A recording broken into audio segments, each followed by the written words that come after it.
Go to Adair County on Saturday for a makeup game, so we'll have that broadcast for you. Then we come back for Cumberland County on February 10th. We go to Metcalfe County and then close out with Clinton County here on February the 16th. So the season is winding down, and we break these two teams down number-wise. Barren County shoots 42% from the field. Greenwood 35.3 from behind the arc. Trojanettes at 30.2. Greenwood at 29.4. From the foul line, 64% for the Trojanettes, 63.4 for Greenwood. The Lady-Gators average 32 rebounds a game. Barren County at about 27. Trojanettes are averaging 50.5 a game, giving up 42.4. And Lady-Gators 56 points a game, giving up 49.5. But out of the last 6 ball games, the Trojanettes are averaging 65 points a game, giving up 43. It's a good number right there. Yeah, you're going to win a lot of ball games when you're able to score in the 60s and hold your opponents to under 50. Defensively, we have not lost our principles defensively. As we've increased our offensive output, obviously we score more and more possessions for the other team, but our defense has remained strong. We'll come back with the starting lineups after this timeout. You're following the Trojanettes on 103.7 Nash Icon.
Glasgow, working for you.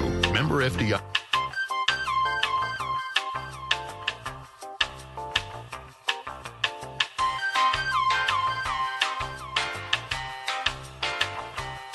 Kentuckians had all.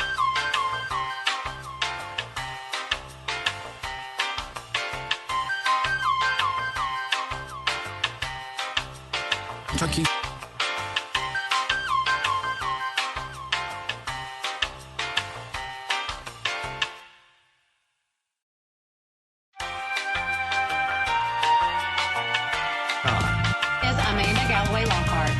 Of the 97 Trojanettes 4th Region champ. Join us February 10th at Barren County High School Gym as we celebrate our 20-year anniversary. Take a look at tonight's starting lineups brought to you by South Central Bank. Small enough to know you, big enough to help. For the Lady-Gators of Greenwood under head coach Zach Simpson in his first season, they'll start Riley Hardis, a 5'9 junior, averages 13.7 points, 7 rebounds a game. Rosemary Jackson, a 5'9 senior, averages 17.3 points, 7.5 rebounds. Alexis Jessup, a 5'10 senior, averages 8 points and 9 rebounds a game. Jacqueline Jackson, a 5'7 8th grader, that averages 7.7 points, 4.2 rebounds. And Abigail Turley, a 5'4 junior, that averages 5.5 points a game for the Lady-Gators. Piper Lindsay in her second season. Assistant coaches Abby Beard and Scott Chapman. Olivia Pointer, 5'8 senior, averaging 10.6 a game. Bailey Pettigo, a 5'8 sophomore, averaging 8.4 points, 6.5 rebounds. Mallory Pettigo, 5'8 sophomore, averages 5.2 a game. Mackenzie England, 6'1 sophomore, 7.8 points, 7.3 rebounds. And Hadley Hammer, a 5'6 junior, averaging 1.5 points a game for the Trojanettes. Your starting lineups brought to you by South Central Bank. On the schedule tonight around the area, also brought to you by South Central Bank. A few doubleheaders tonight and some big ones going on tonight in district play. South Warren's at Bowling Green. Also, Russell County is at Metcalfe County. And the one we'll really be keeping tabs on tonight is Glasgow at Monroe County. Lady Falcons coming off an all-A state championship. See if they have any have any wind left in them tonight over in Tompkinsville as they take on Glasgow. And another doubleheader tonight. Cumberland County's at Warren East. Single games tonight. Owensboro Catholic at Allen County, Scottsville. Warren Central Girls is at Clinton County. Apollo Girls at Logan County. Franklin Simpson Boys at Christian County. And Allen County Scottsville Boys are at Hart County tonight as we get set for the opening tip-off in just a few minutes. Brought to you by Farmers RECC and the Jackie Browning Memorial Opening Tip-Off. First quarter of action sponsored by Citizens First Bank. Come grow with us. And the officials for tonight's game are Ryan Kraft, Todd Duff, and Evan Ray. And the game official sponsor, Whitlow Family Vision Centers. If you're having trouble with your eyesight, call Whitlow Family Vision Centers at 270-651-2020. Also scheduling Saturday appointments. It is senior night, and we'll have the recognitions in between games of all the winter sports athletes and cheerleaders and band members.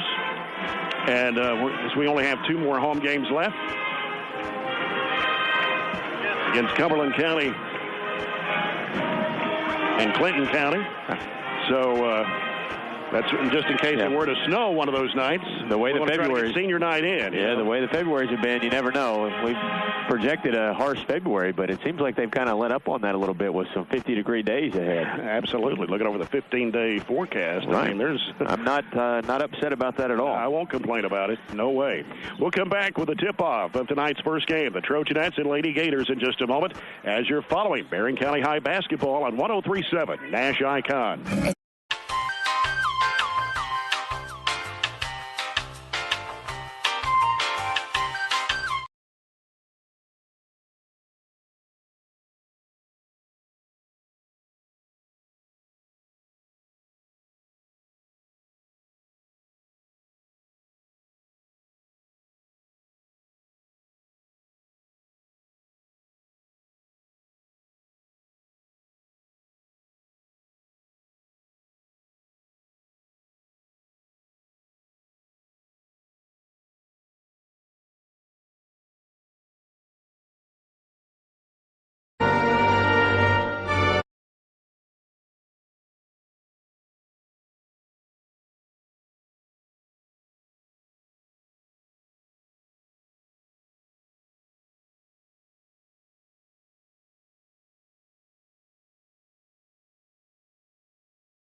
You want that sizzling hot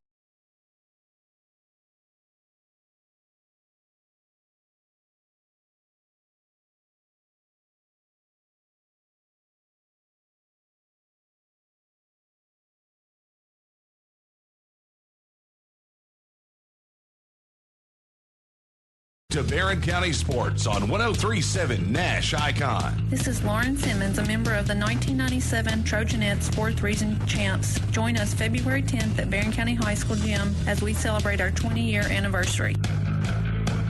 Welcome back to Barren County High School. Jay Turner with Robert Bauer. Greenwood will be in kind of a maroon burgundy color tonight with gold numbers and letters and some green trim down the sides. Greenwood across in front of their jerseys in gold. And then the Barren County Trojanettes to our left in their home white. Trojanettes across in front of their jerseys, burgundy and gold, letters and numbers.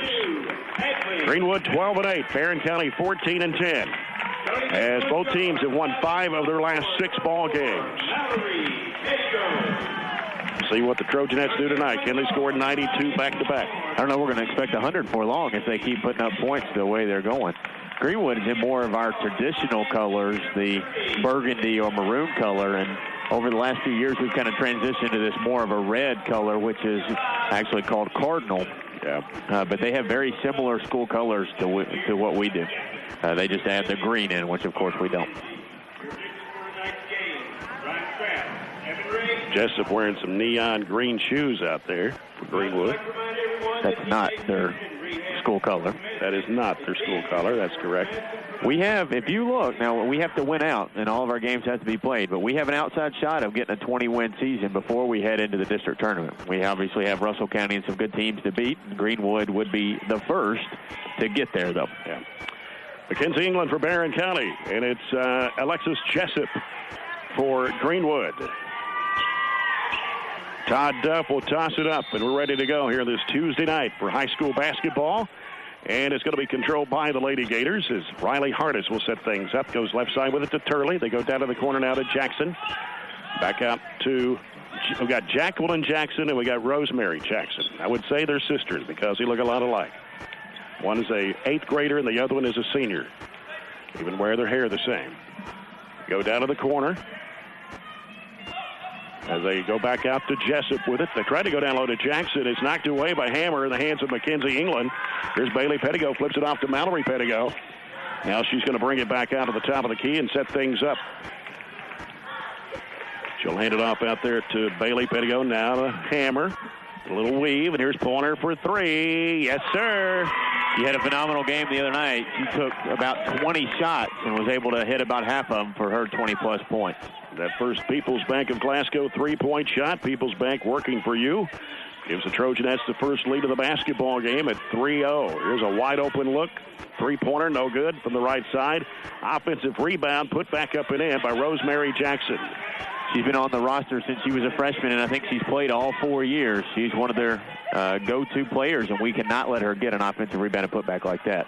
Mallory Pettigo with it out front for the Trojanettes. Angles off to the right side, hands it to sister Bailey. Back to Mallory. And now they go on the high post to England. England will shoot a 17-footer. It bounces off the rim. The rebound taken by Hardis for Greenwood. Left side is Turley. Hands it back to Hardis. She walked, but no whistle. Comes back out now to Jacqueline Jackson, the 8th grader. Now they give it to Turley. Out to Rosemary Jackson. Angles off right side of the dribble against Hammer. Now looking. We'll reverse it back out to Hardis. She wants to go, but can't. Cut off. There on the right elbow. The jumper is no good for Jessup. Bailey Pettigo with the rebound for Barren. Holds it up in the front court against the 8th grader Jacqueline Jackson. Hands it off to Mallory Pettigo.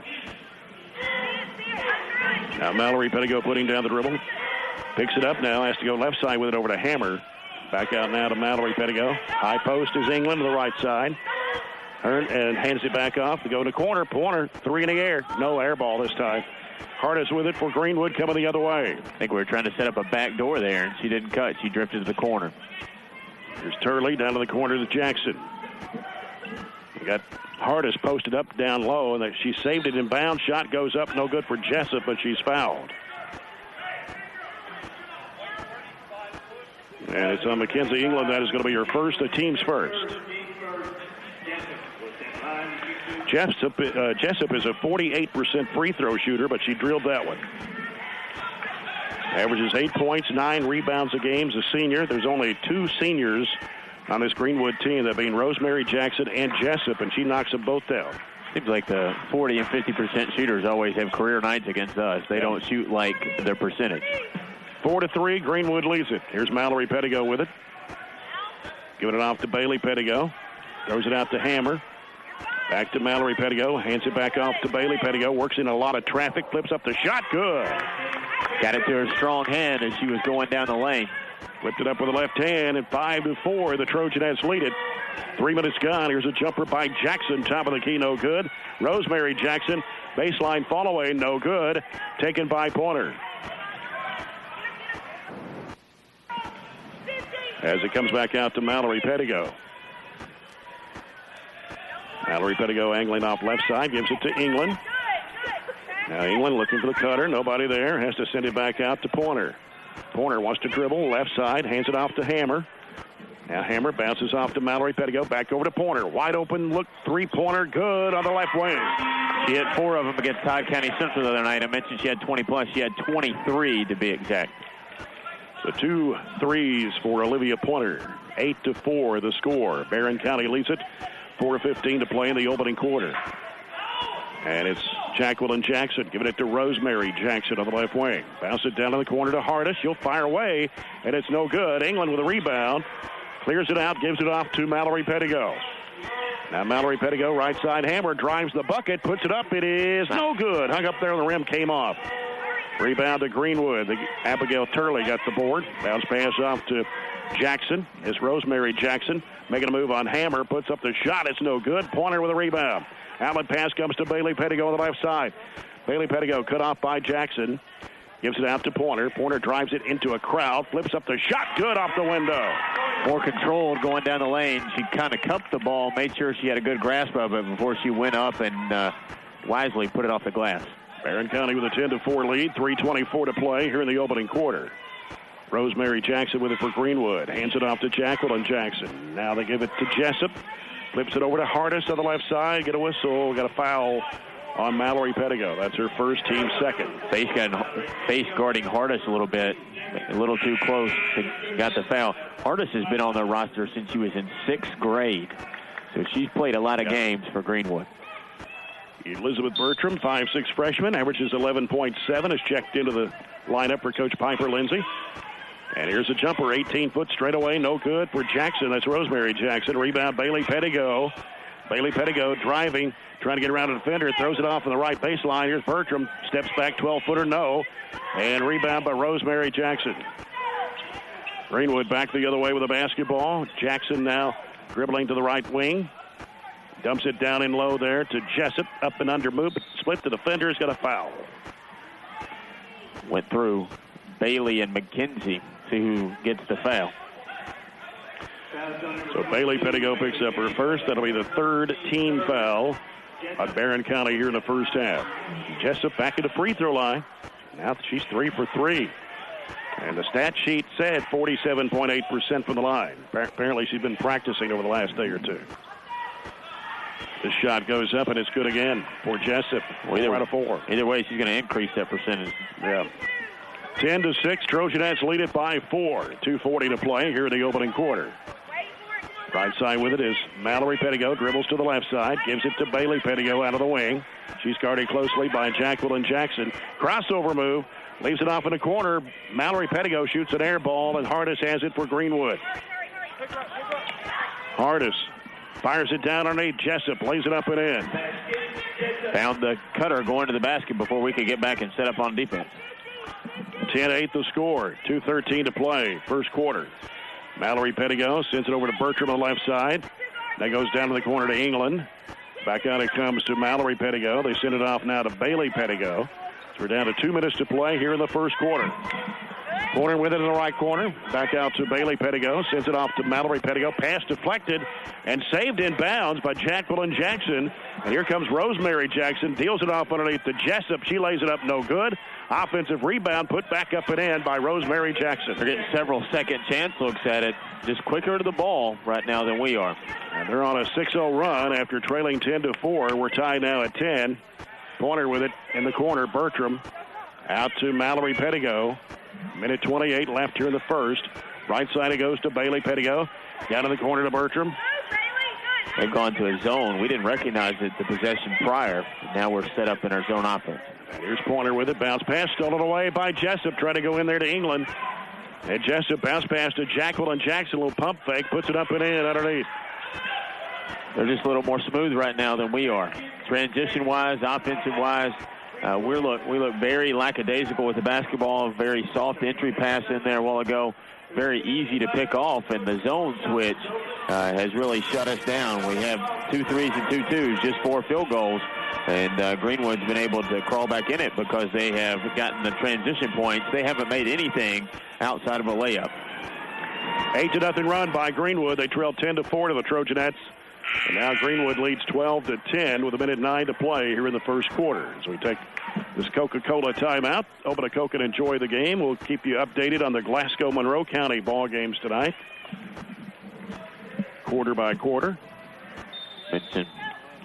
Monroe's girls might be a little tired after winning that. Russellville made it all the way to semifinals, lost in overtime. They almost got beat by Logan last night. I'd say they were a little tired too, so that definitely will be a factor to look at for that game. Greenwood spreads out their 2-3 zone. Here's Bailey Pettigo with it on the right side. Can't penetrate. Gives it out to Mallory Pettigo. And here's Pointer. Drives it down the lane, trying to force up the shot. She's going to be fouled. And it'll be on 34, and that is Jacqueline Jackson. Her first, Greenwood's first of the ball game. Olivia Pointer at the line with 8 first quarter points. And the shot won't go. 65.5% free throw shooter. Pointer for the second toss. It's up. She got that one. 12-11. Greenwood leads it by 1. 44 seconds to play here in the opening quarter. Right side with it is Jacqueline Jackson. It comes out to Hardis. Back to Jacqueline Jackson. Back out to Hardis. Gets a screen there from Jessup. A little high dribble there. May have carried it, but no whistle.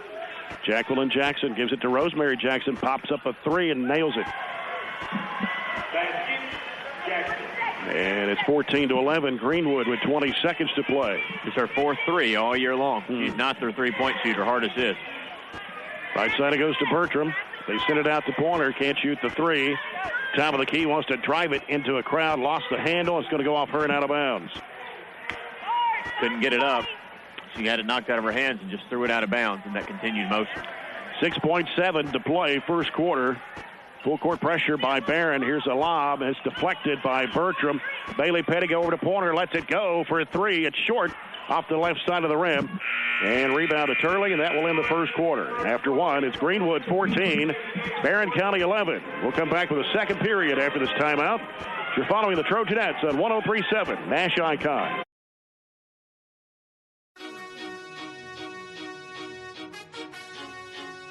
Trojan Thread School Spirit Store is the #1 place to find any and all things BCHS, with a wide selection of clothes including hoodies, t-shirts, long-sleeve shirts, and polos, to everyday items including pens, pencils, notebooks, and stickers, to jewelry including earrings, necklaces, bracelets, and wristbands. So stop by the Trojan Thread Store any weekday from 8 a.m. to 11 a.m. or during any home varsity basketball game. The Trojan Thread School Spirit Store, keeping Barren County in style.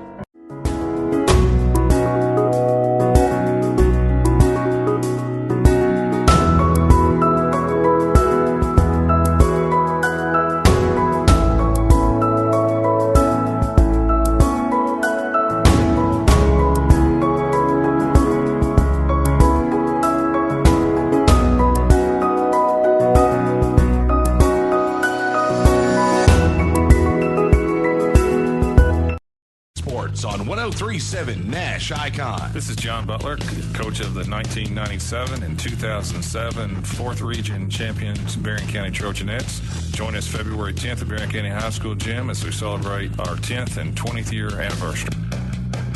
14-11. Jay Turner with Robert Bauer here courtside at Barren County High School. Greenwood leads it by 3. They stay in that 2-3 zone. Pointer with it in the left corner for Barren. Bounces out long, almost comes back over the midcourt line, over and back.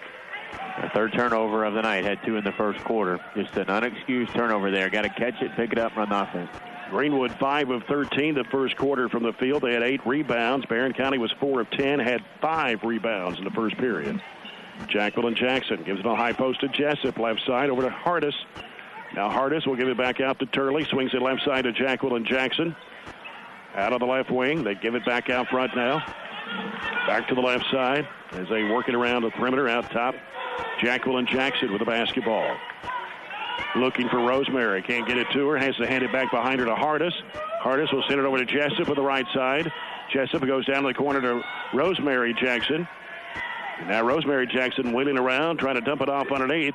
And a shot goes up no good. Battle for the rebound taken by Barren. Here's Bailey Pettigo. Out to England. Drives it right down. Flips up the shot. Good. On a little runner there by Mackenzie England. Gets her first 2 points of the game. 14-13. Greenwood leads it by 1. Here's Turley. Down in the corner to Rosemary Jackson. Left side for 3. It's off the mark. Offensive rebound by Hardis. Back out to Jacqueline Jackson. Now Turley fires a 3 straight away. No. Taken by Bailey Pettigo for the Trojanettes. Flips it down low. Here's Bertram. Trying to spin. Can't shake off her defender. Out to Hammer, who's back in the game. Pointer on the right wing. Back out to Bailey Pettigo. Goes back to Pointer on the right side. Now sends it out front to England. Back over to Hammer on the right. Now here's Bailey Pettigo trying to penetrate. Can't go. Pointer has a 3-pointer blocked by Jacqueline Jackson. Bailey Pettigo ties it up. Going to be Greenwood's basketball. Greenwood's first subs of the night right here. They played all 5 the first quarter. 24 is Carly Miller, 5'11" sophomore. And also in is number 4, Allison Wheeler, a 5-foot sophomore. Jacqueline Jackson with it. Right side to Miller. They send it out now to Wheeler. Back over the left side, Jacqueline Jackson. Down to the corner goes to Hardis. Now Hardis goes back to Jacqueline Jackson. Around the perimeter, they go right side. 3 in the air. No.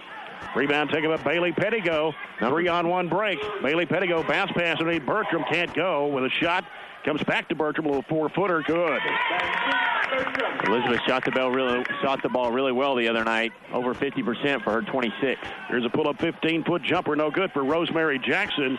Hammer gets the rebound and is going to be fouled by Rosemary Jackson. That's going to be her first, team second. Barren County's basketball. The Trojanettes lead 15-14. As Mallory Pettigo will return to the Trojanet lineup.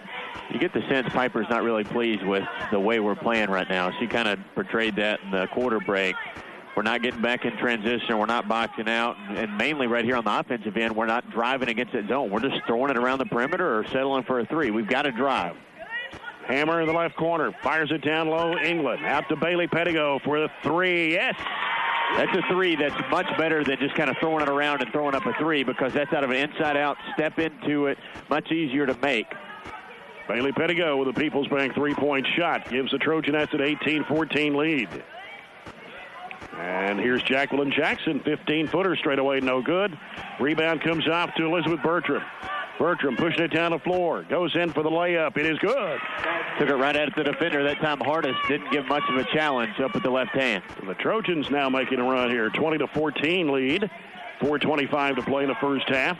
Rosemary Jackson going to the basket. Are going to get a blocking foul on Hadley Hammer. Started the quarter not allowing Greenwood to score. Looks like we're on a 9-0 run. 9-0 run. It was 14-11 at the end of the first quarter. Gets his 2 starters back in there, Jessup and Turley. Gets the subs out real quick. Here's a lob in the lane. Shot no good for Rosemary Jackson. Another rebound for Bailey Pettigo. Bounces it off to Bertram, left side. Fakes, drives a baseline. Bounces off at a right baseline. Oh, a dangerous pass picked off in there by Jessup, trying to go to England in the lane. And here's Hardis driving it with a shot flipped up no good on a runner. Loose ball, and let's see what we got. Timeout. Timeout by Barren as Bailey Pettigo dove for the loose ball. 4:01 to go here in the first half. Trojanettes 20, Greenwood 14. 9-0 run as Bailey Pettigo hit a 3. Elizabeth Bertram a couple of baskets, and Mackenzie England with a field goal. We have kept Riley Hardis, their second leading scorer, almost 14 points a game, scoreless. Rosemary Jackson has had a little better luck. She has 7 to all in the first period. As we said, Greenwood has not scored here in the second. That was a good little look down here. We tried to get the ball to McKenzie. Hadley just threw it probably a little too soon. If you let McKenzie sit down in the post, she can catch that and finish. So, just a little off in all aspects of the game, I think, are we through the first 12 minutes of play so far tonight. Yep. Second quarter is brought to you by A.F. Crow and Son Funeral Home, reminding everyone, please don't text and drive. As Greenwood will stay.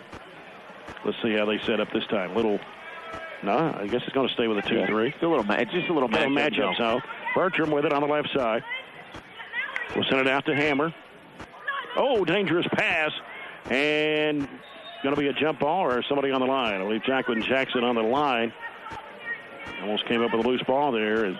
Ball thrown away. Just another example. Miscommunication. Somebody thinks they're cutting and the other one thinks they're staying. We're having a hard time right now. We've got to find a groove. Left side, Bertram dumps it down to England. Makes a move in there. Spin move up with a right-hand hook shot. No. And ball knocked out of bounds. It'll stay with Barren County. There's what I was talking about. She was able to sit down in the post. She caught it, made a nice little move, just couldn't get it to go. So the Trojanettes will keep it underneath to the left as Mallory Pettigo will toss it in. Comes out front to Bailey Pettigo. Fires it back in there to Mallory. Turnaround shot in the lane. Good. Mallory Pettigo, her first two, stretches the lead out to 8 for the Trojanettes. 11-0 run by Barren County is 22-14. Jacqueline Jackson goes to Jessup on the right side. Out it comes to Turley. Now Turley, top of the key, over to Jacqueline Jackson. Pulls up, right elbow, jumper, no. Ball knocked out of bounds. And Barren County will get it with 3:05 remaining here in the first half. On the Coca-Cola scoreboard, Monroe County Lady Falcons lead Glasgow 15-10. Ellie Bartley not playing tonight for the Lady Scotties. That's a little bit of a difference. Yep. Hammer with it on the left side for Trojanettes. Right side, Bailey Pettigo. Comes off the screen, right in the lane, flips it up and in from 6 feet away. See what happens when you drive the basketball against the zone. That whole lane cleared out as they expected her, I think, to give it up. Instead, she put up that little 6-footer. Got to keep doing that. Extend the lead. 24-14. Right side with it is Jacqueline Jackson for Greenwood. Sends it off to Turley. Ball almost got away from her there. Now Bertram putting the pressure on. Stolen away by Hadley Hammer. Hammer flips it off. Oh, it goes over the head of Bertram, but chased down by Bailey Pettigo. Goes into England. She puts it up. It's good. That's much more of a difficult move than what it looked like, as Greenwood wants a timeout. Not very happy that Hadley didn't get called for a double dribble here. She smacked it, grabbed it, and put it back down, and I think he thought that constituted a dribble, but clearly it didn't. But what I was saying about McKenzie, she caught it in full stride and had to stop on a dime and then make a move. That's not a very easy move for a post player. So right now the Trojanettes have scored 15 to Greenwood's 0 here in the second quarter. It's a pretty good start to the quarter. Makes up for what Piper called unacceptable play, really, in the first quarter. I think we've kind of turned that around and gotten back with it after a lackluster first quarter. Big kind of development a little bit. I think Ellie, obviously, being out for Glasgow is much more of a factor than Monroe County being tired after playing all those days in a row up in Frankfort. Lady-Gators basketball. Rosemary Jackson gives it to Jacqueline Jackson, the 8th grader. Now dribbles in, can't shoot. Hands it back off behind her to Hardis. Back out around the perimeter. They go to Turley. They go down low. Rosemary Jackson reverses it back out to the right corner. Now it's cut off. Trying to make a move on Hammer. Now gets rid of it over to Turley. They go down to Jacqueline Jackson up the baseline. Lost the handle. Scramble for underneath. Going to go back to Greenwood as Bailey Pettigo is down on the floor out of bounds. So good hustle by Bailey Pettigo to get to that ball, and Olivia Pointer will come back in the game for the Trojanettes. Rosemary Jackson out to Jessup. Has an open look at a three. Doesn't take it. And what do we got? Whistle away from the ball. Yeah. I think the foul will be on Jackson. Away, trying to push off Hadley. That's going to be her second. Team's third of the ball game. Minute 36 to go here in the first half. Quick second quarter here. The Trojanettes outscoring Greenwood 15-0. Only 7 fouls called the whole quarter, or whole half. Sorry, that's why it's been quick. Left side is Hammer. Dribbles it around a Top of the key, over to Bertram. Now Bertram off the screen from Pointer, pulls up, shoots the jumper, no. Rebound, Greenwood down to the floor. Jessup gets rid of it off to Turley. Right side it goes to Rosemary Jackson. Rosemary Jackson on a crossover. Pass deflected up in the air. Caught on the end line. And may have got forced out there. Yeah, I thought so. Mallory caught it, trying to get her balance, and as she did, kind of got pushed out just by the momentum of the Greenwood player going towards the ball. Hardest gets it in underneath. The Rosemary Jackson puts it up. It is no good. And a rebound put back up, no good for Jessup, and a foul on Barren County. Another rebound. Trying to out-jump them, and the ball just fell over top of her outstretched arms. If we back up, box out, that's our ball. And Jessup, 5 out of 5 from the charity line, the only Lady-Gator to shoot free throws. Olivia Pointer, the only Trojanette to shoot free throws, 1 of 2. That was back in the first quarter. 26-15, first point of the second quarter for the Lady-Gators. And she misses that one. Rebound to Jalynn Bush, who just checked in, 5'11" sophomore. Left side it goes to Hammer. 26-15, Trojanettes, 45 seconds to go here in the first half. Bush over to Bailey Pettigo, goes to Pointer on the left wing. Out top to Hammer. They go to Bush once again. Now here's Bertram in the key. Dribbles and gives it off to Bailey Pettigo. 30 seconds to go before halftime. Right side it goes to Bertram. Now Bertram putting down the dribble.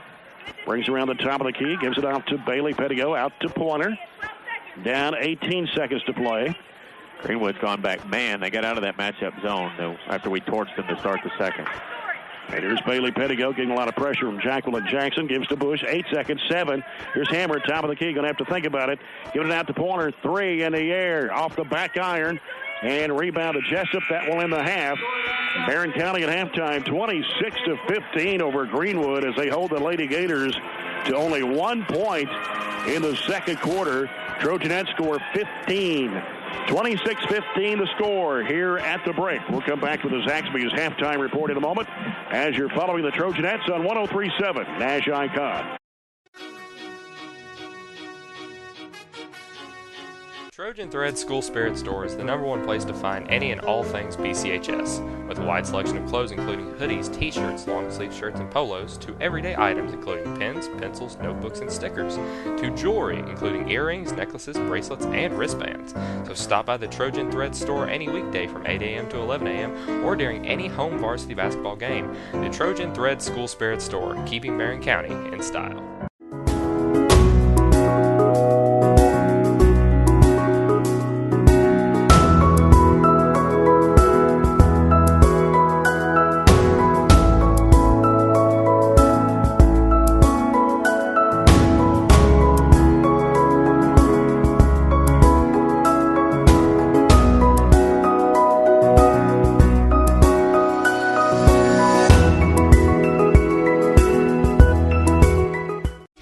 Watching BCHS Live on YouTube or Facebook. BCHS Live is Barren County's own live production group that is here to broadcast various types of events. Founded in 2015 by 5 BCHS students, we are here to set new heights in media and live broadcasting.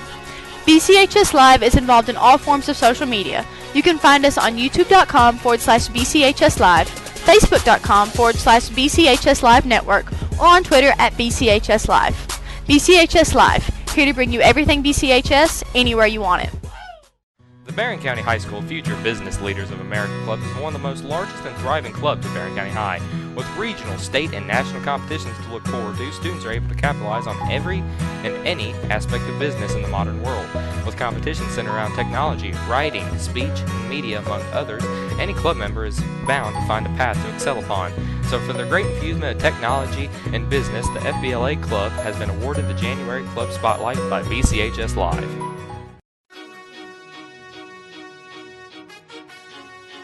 Amanda Galloway Lockhart, a member of the 97 Trojanettes 4th Region Champ. Join us February 10th at Barren County High School Gym as we celebrate our 20-year anniversary. Welcome back to Barren County High School Trojan Gym. Jay Turner with Robert Bauer as we are at halftime of the girls' game.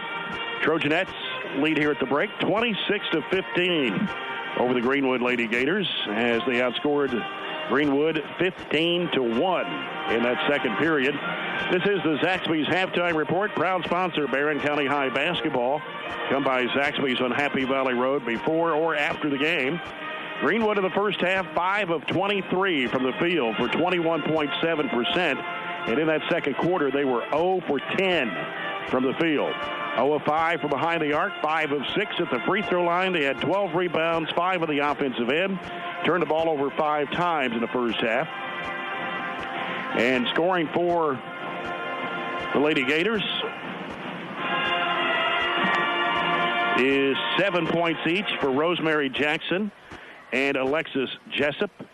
As Jessup hit the 5 of 6 free throws, and 2 points for Jacqueline Jackson. That was all the scoring for the Lady-Gators in the first half. For the Trojanettes in the first half, 11 of 22 from the field. And in that second quarter, the Trojanettes were, let's see,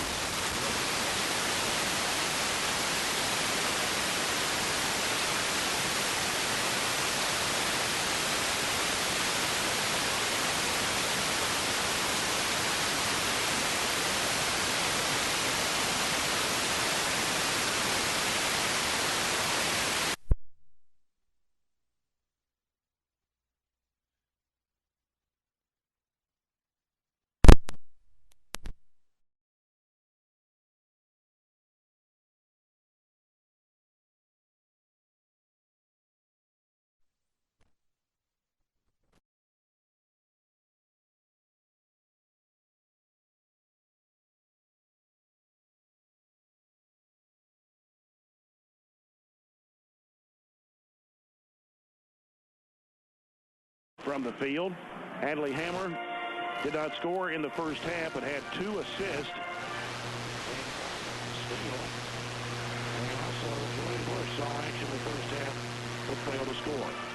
Points in the paint, Trojanettes with 12, the Lady-Gators with 8. Second chance points, 5-4. Greenwood. Points off turnovers, the Trojanettes had 5, the Lady-Gators had 3. Trojanettes trailed at the end of the first quarter, 14-11, but a big second quarter as Barren County outscores Greenwood 15-1 in the second period of play to lead it here at halftime 26-15. Well, as you said, the second quarter was the difference in a big point spread, but we started doing things the right way. We got back in transition. We allowed them to have easy buckets as they were able to get in the first quarter. The only point was a second chance point, as we still gave up a couple offensive rebounds there in the second quarter, but we didn't do it in the quantity and the way that it hurt us really in the first quarter. So we also, big thing was we started to drive against the zone and not just settle for passing around the perimeter. All things that Piper asked them to do at the quarter break, and they responded well. That's a sign of a good group of girls when you're able to tell them something, they correct it in the quarter. Very coachable, and as I can witness, and you can witness walking through the halls every day, she has a very good group of girls that will listen, do what you're supposed to, and that makes your life as a coach, makes your life as a teacher a lot more easier when you have girls like that. Well, that's an 11-point lead here at the break, 26-15. Barren County over Greenwood. The Trojans and Gators in Game 2 tonight of our doubleheader. Stay tuned for that coming up. Senior night in between games. We'll have that on the air for you as well. As we'll come back, we might check another score or two in a little bit. I think Monroe County was leading Glasgow. What was that, 26-10? I'll get it for you again. It was something like that. Metcalf leads Russell while we're scrolling through 29-18. That's at the half. And it's 28 now, 16. Glasgow is down 12 with 2 minutes and 12 seconds left in the second quarter. Again, Glasgow without Ellie Bartley tonight. And so that's the latest score there. All right, we'll come back with the second half. Third quarter coming up, brought to you by A.F. Crow & Son Funeral Home. Reminding everyone, please don't text and drive. Score again here at halftime. Trojanettes 26, Greenwood 15. As you're following the Trojanettes on 103.7 Nash Icon. Trojan Thread School Spirit Store is the #1 place to find any and all things BCHS, with a wide selection of clothes including hoodies, t-shirts, long-sleeve shirts, and polos, to everyday items including pens, pencils, notebooks, and stickers, to jewelry including earrings, necklaces, bracelets, and wristbands. So stop by the Trojan Thread Store any weekday from 8 a.m. to 11 a.m. or during any home varsity basketball game. The Trojan Thread School Spirit Store, keeping Barren County in style.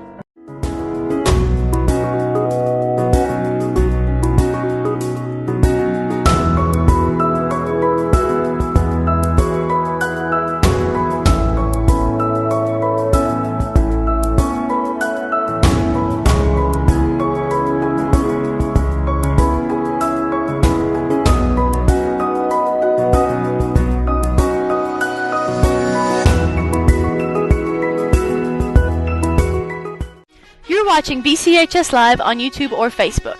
BCHS Live is Barren County's own live production group that is here to broadcast various types of events. Founded in 2015 by 5 BCHS students, we are here to set new heights in media and live broadcasting. BCHS Live is involved in all forms of social media. You can find us on youtube.com/BCHS Live, facebook.com/BCHS Live Network, or on Twitter at BCHS Live. BCHS Live, here to bring you everything BCHS, anywhere you want it. The Barren County High School Future Business Leaders of America Club is one of the most largest and thriving clubs at Barren County High. With regional, state, and national competitions to look forward to, students are able to capitalize on every and any aspect of business in the modern world. With competitions centered around technology, writing, speech, and media, among others, any club member is bound to find a path to excel upon. So for their great infusement of technology and business, the FBLA Club has been awarded the January Club Spotlight by BCHS Live. Coach of the 1997 and 2007 4th Region champions, Barren County Trojanettes. Join us February 10th at Barren County High School Gym as we celebrate our 10th and 20th year anniversary. Bauer as we get set for the second half. Trojanettes 26, Greenwood 15. Got another updated score. Monroe County leads halftime 35-17. Glasgow has 17 turnovers. Wow, that's what happens when you take Ellie Bartley, your main ball handler and your point guard out. They really don't have anybody that serves as a backup to come in and replace her. And maybe for a minute or two stretch you can survive that, but you can't survive it for 32 minutes. One other score in another district game in the 14th. South Warren girls are up 10, 28-18 over Bowling Green. Trying to lock up that #1 seed. Yep. Trojanettes will start the second half with Bailey Pettigo, Mallory Pettigo, Mackenzie England, Hadley Hammer, and Olivia Pointer. Moving from right to left here in the second half. Hardis, Turley, the two Jacksons, and Jessup for Greenwood. Mallory Pettigo picks up her dribble, sends it over to Hammer. Bailey Pettigo will back away now and set it up. And they've gone again to kind of a matchup zone. Didn't work too well for them in the second quarter. No use being in any hurry either. I mean, no. Got 11. You want to run good offense. Mallory Pettigo curls out to the corner, sends it back out to Bailey Pettigo. Here's Pointer open. 3 in the air. Boom. Every time lined it up. That's her third one. 3-point shot stretches it out to a 29-15 lead. 7:17 to go in the third quarter. Rosemary Jackson with it for Greenwood. Halfway to the corner, right-hand side. Still on the dribble. And we're going to get a foul here as Turley went to the deck. And somebody trying to fight through a screen there out top. Mallory. 3 fouls on Mallory Pettigo, so she'll come out. Elizabeth Bertram will check in to the Trojanette lineup. And so Turley out of the side across the way to toss it in. It comes out to Rosemary Jackson. She drives, going to the basket, puts it up strong. It's no good. England with a rebound. Outlet pass comes to Bailey Pettigo. Bounce pass left, Pointer lets it go for 3. No. Rebound to Hardis for Hardis stops and gives it off to Jacqueline Jackson. She'll pull up at the baseline. Shot no good. Offensive rebound. Jessup back up, no. And Mackenzie England out of there with it. Gives it off to Hammer. Hammer accelerating down the lane. Shot is blocked in there. And ball tapped out. Hardis got it. And now She may have walked with it, got rid of it. Shot goes high off the glass, no good. A foul going to be called against the Trojanettes. Not a good series right there, one way or the other. That's an okay shot by Hadley, but we just didn't get back defensively to make up for the quick shot. First foul on Olivia Pointer, second one on the Trojanettes. Free throw no good for Turley. She's a 58% shooter from the line, the only second Lady-Gator to be at the charity stripe. And this one is good for Turley. Giving her first point of the game, 29-16. Only the second point for Greenwood since the first quarter. Last field goal? You want to give it a guess? About 3 minutes to go in the first quarter, I guess, right? It was pretty close. About a minute to go in the first quarter, so they haven't scored in a long time. Pointer long two, off the back iron. Hits the top of the backboard. Battle for the rebound. Hammer got out of there with it. Bertram, 8-footer, got it. Easiest shot she'll make all night. Left wide open. Good assist by Hadley. 31-16, Trojanettes. Here's Jacqueline Jackson giving off to Hardis, trying to drive. Throws it in the corner. Turley for three. No. Rebound battle for. Taken by Jessup. Back to Rosemary Jackson. Trying to muscle it up. Spin move. Tries to force it up. That should be a walk there. Came back to her. Jumper no good. Way short. Had to have been something. Yeah. Taken by Bailey Pettigo for the Trojanettes. Bounce pass off to Hammer. And now feeds it. And here's Bertram. Fakes. Moves in. 10-footer. Got it. Bertram with her 8-point. 33-16. Trojanettes. 18-2 if you extend it all the way out back to their last field goal. Here's Jacqueline Jackson, 17-footer. Rims no good. Mackenzie England hands it off to Bailey Pettigo. Bailey Pettigo in front court. Here's Pointer. Right wing three. No good, but we got a foul. Walk. Or was it traveling violation on Pointer? Yeah. I didn't see the walk. We were blocked out a little bit. Maybe they were calling a foul away from the basket. I guess they said she hopped as she stepped into it. 5 minutes to play here in the third. Trojanettes 33, Greenwood 16. Comes out to Turley. Give it to Rosemary Jackson. Down low is Hardis. Bounces it back out to Jacqueline Jackson. The jumper no good from the left elbow. England rebound. Hand off to Bailey Pettigo. Sends it down to the corner to Bertram. Fakes. Drives around Hardis. Goes up with a shot. It's blocked. Looked like a foul there, but Jessup comes up with the basketball. They haven't called any fouls on Greenwood this half.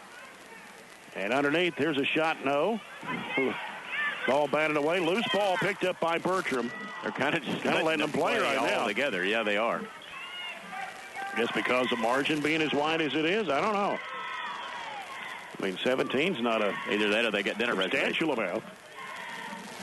And here's Bailey. She walked, but got away with it. Yeah, she did. Took a huge step there. And then she got fouled.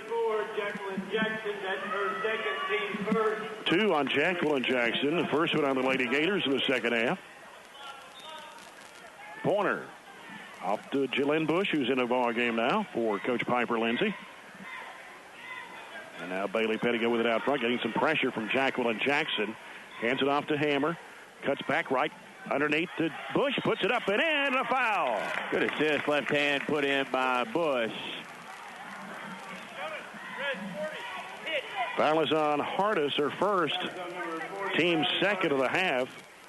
And speaking of Hardis, we've mentioned this a couple of other times. She has gone scoreless in this ball game. Second leading scorer for Greenwood on the season. Free throw drops in. Hit the back iron, fell through for Jalen Bush. She only took 2 shots in the whole first half. I'm not sure she has taken very many more here in the third period. Now the Trojanettes with a 20-point lead, 36-16. Rosemary Jackson over to Turley. They go left side with it to Jacqueline Jackson. She puts down the dribble. Now looking, coming out top is Turley. They send it right over to Hardis. Bertram guarding her.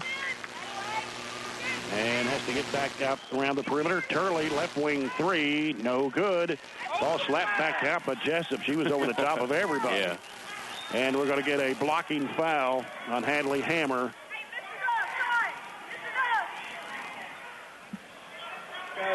Over the back. Sometimes you can let go, but when they're literally leaning over top of your back and flipping it out, that's one you got to call. They go into a crowd. Jackson puts it up. It's no good. Rebound by Jessup, throwing it back up and in off the window. Just a little over 21 minutes without a field goal. 36-18. Coming down on 3 minutes to play in the third quarter. Pass comes off the Pointer. Left baseline, deflected. Now she tried to go for the shot. I couldn't see. Step back. And Rosemary Jackson will bucket, lays it up and in. Olivia, step back, created separation between her and Jackson, which allowed for the block, and then the transition the other way to convert. 36-20. Bailey Pettigo with the basketball. Left side it goes to Bertram. Now Bertram looks inside, fakes, can't shake off Turley, and now picks up her dribble, goes back to Bailey Pettigo. Now they go out to Hammer. Now Hammer feeds it down on it. Nice break to the basket. Bertram puts it up and in. Good pass. 38-20. Barren County with 2:18 to play. Here's a jumper by Rosemary Jackson off the front of the iron. Rebound put back up. No good for Jessup. She's fouled. Foul is on Jalen Bush. That is her first, team's fourth. Jessup, who is 5 of 6 from the stripe, hit her first 5 in a row, missed the second one. At the line, shot is good. She has 10 points in the game, and it's 38-21. Turley checks out for Greenwood, is replaced by Miller. And the shot again good for Jessup. 38-22. 2:12 to go here in the third quarter. Barren County's outscored Greenwood 12-7 in this third period. Pointer, another three-point look. Won't go this time. Rebound taken by Jessup. Only pass comes to Hardis. Hardis pulls up and shoots a three. No. Long rebound is chased down. Jessup gets it. Gives it back to Hardis. In the corner, Rosemary Jackson fires for three. It's no good. Another offensive rebound by Miller. Hardis with the top of the circle. Dribbles into the lane. Gives it on the left side. Rosemary Jackson nails a long two.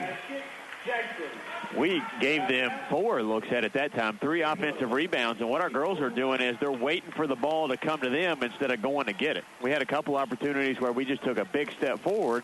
We were strong with it, grab it out of the air, and they're not going to get that second chance opportunity. But they have, 3 field goals in this quarter, pretty quick back-to-back spans. I think they went one trip without a field goal. We fouled them, and we sent them to the line where they made a free throw.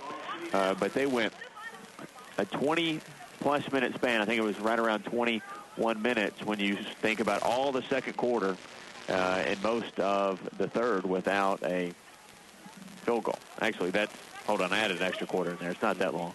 It would be 8 and 5, so about 13 minutes. So we're still pretty impressive defensively. Even when we weren't playing really well in the first quarter, we were still playing pretty good defense. And still holding Riley Hardis scoreless in this game. Rosemary Jackson has 11, and she averages about 17 and a half. Jessup, who averages just 8, has 11 in this game. Minute 34 left here in the third. Trojanettes 38. Greenwood 24. Largest lead has been 20. And a little pressure in the backcourt. Bailey Pettigo will bring it up against Jacqueline Jackson. Gets it across the line. And we got a whistle away from the ball. A holding foul. And it's going to be on Rosemary Jackson. That's her third. Team's third of the second half. Bertram will toss it in for the Trojanettes. Comes out to Pointer on the left side. Back out now to Bailey Pettigo. Bailey Pettigo putting down the dribble. She works against Jacqueline Jackson. Going to have to do something with it. Finds Pointer on the left side. Rosemary Jackson really putting the pressure on her. And here's England. Turnaround shot is up. It is no good. Rebound to Jessup. Outlet pass to Rosemary Jackson. Crossover move. Down the lane. Splits the defenders and puts it in. Tough shot. As you said, went in between 2 defenders there. Kind of a sideways shot off the glass. Lead is cut to 12 with 52 seconds to play in the third. Barren County had a 20-point lead. They're on a flurry of offense compared to what they had been. Bertram over to Bailey Pettigo on the right side. Gives it out to Bush. Goes back to Pointer on the right. Coming out to get it is England. 30 seconds to go here in the third quarter. England getting a lot of pressure from Jessup. Back now gives it to Bertram. Bertram on the dribble out there against Miller. Takes her one-on-one, goes down the lane, flips it up and in. And we're going to get a foul. Kind of a finger roll shot. I haven't seen that one from Elizabeth, but nicely executed. She had plenty of space to finger roll that one up and kind of got cross-body check coming through the middle of the lane. Somebody flying in there knocked her off after she'd already let the ball go. We foul on Jessup, her first, team's fourth. And the free throw for Elizabeth Bertram is no good off the front of the rim. She's got 12 points in the game. 40-26. Trojanettes, 10 seconds to go in the third. Rosemary Jackson against Hadley Hammer. Pulls up straight away. Three. No. Didn't even draw iron. Offensive rebound back up. No. And that will end the quarter. Trojanettes 40. Greenwood 26. We will come back with the fourth quarter of this one in just a moment as you're following the Trojanettes on 103.7 Nash Icon.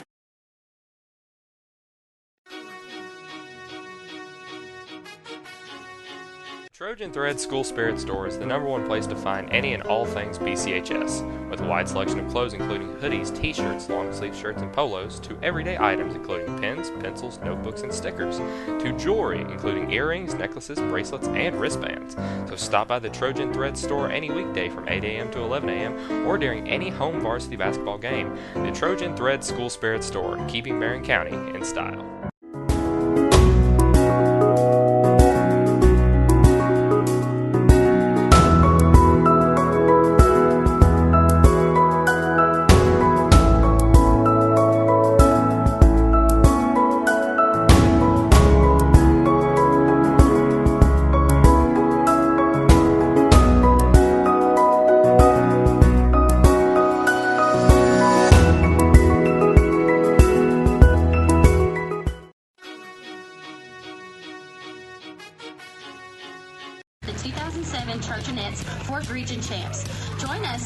At Barren County High School Gym as we celebrate our 10th year anniversary. Jay Turner with Robert Bauer as we get ready for the fourth quarter. It's brought to you by Citizens First Bank. Come grow with us. Trojanettes by 14, 40-26. Largest lead has been 20 in the game. Rosemary Jackson with it on the left side. Hands it to Jacqueline Jackson. Now gives to Jessup at the left elbow. Fires it over to Hardis on the right wing. Fires up a long one. It is no good. Bailey Pettigo with another rebound. We'll work it now against Jacqueline Jackson. Gives it off to Mallory Pettigo, who's been out for quite some time with 3 fouls. Here's Bertram. Flips it up. It's no good. From the left side. Rebound to Rosemary Jackson. Takes it right of the lane. Goes up with a shot. It's good. And a foul. And it's going to be on Bailey Pettigo. Could not get back in transition quick enough. She's very good when she gets it and goes straight to the rim with it. That's what we struggled with early on when we did not play well and then cut down on when we went on our run. 40-28.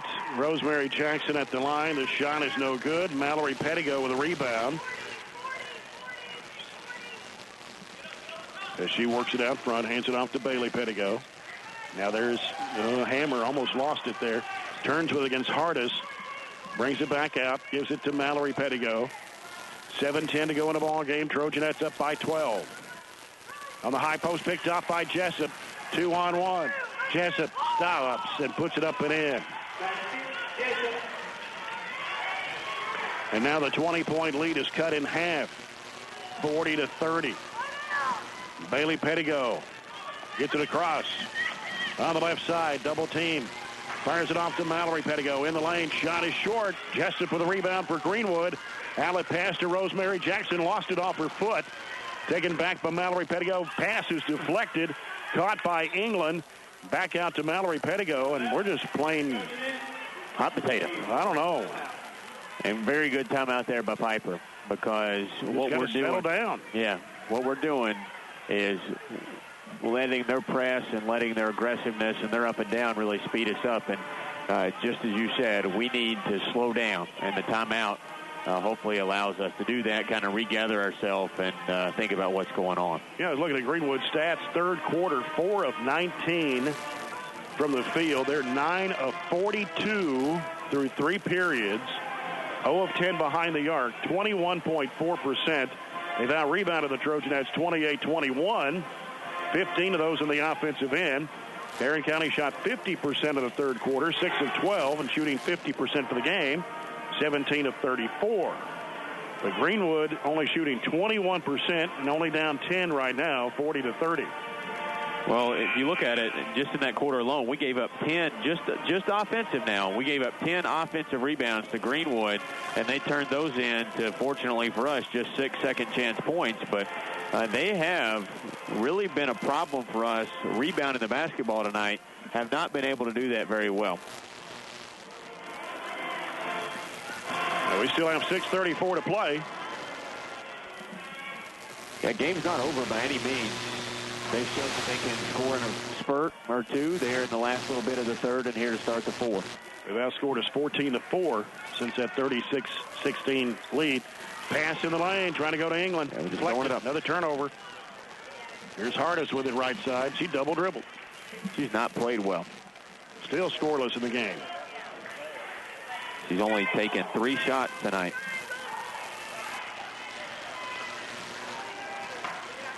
So Barren County with the basketball. Bailey Pettigo will toss it in. Comes into Mallory Pettigo. As she'll work now against Rosemary Jackson. Bounce pass left side, Bertram. She'll bring it out. Gives it to England. Now England looking. Over goes to Hammer.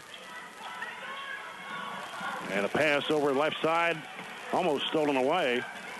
And Mallory Pettigo will circle it back out. A lot of pressure, man-to-man by Rosemary Jackson. Almost came up with a steal. Here's Bertram in the lane. Can't shoot, going to have to get out of there. Back to Hammer. Now goes to Mallory Pettigo on the right side. Goes into the lane, whistle, and a foul on Rosemary Jackson, and that's going to be her 4th. Team's 5th of the second half. Number 12, Rosemary Jackson, that's her 4th. Coming in for Greenwood is Allison Wheeler. They don't go very deep on the bench. No, they sure don't. They played that starting 5. Everything but one played 1 minute, and the others 3. Bertram in traffic, shot blocked. Greenwood coming back the other way. 5.5 minutes to go. Trojanettes 40. Greenwood 30. Here's Jacqueline Jackson trying to go with a shot, and she's fouled. Thought she took an extra step getting in to the traffic.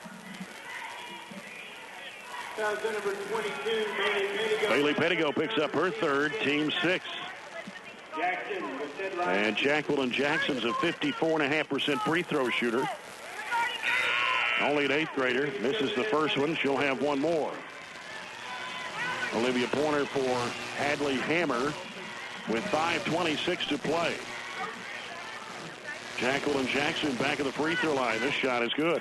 It's been a quick game, but this quarter seems like it's slowed down quite a bit. The press is starting to bother us a little bit. Ball knocked out of bounds by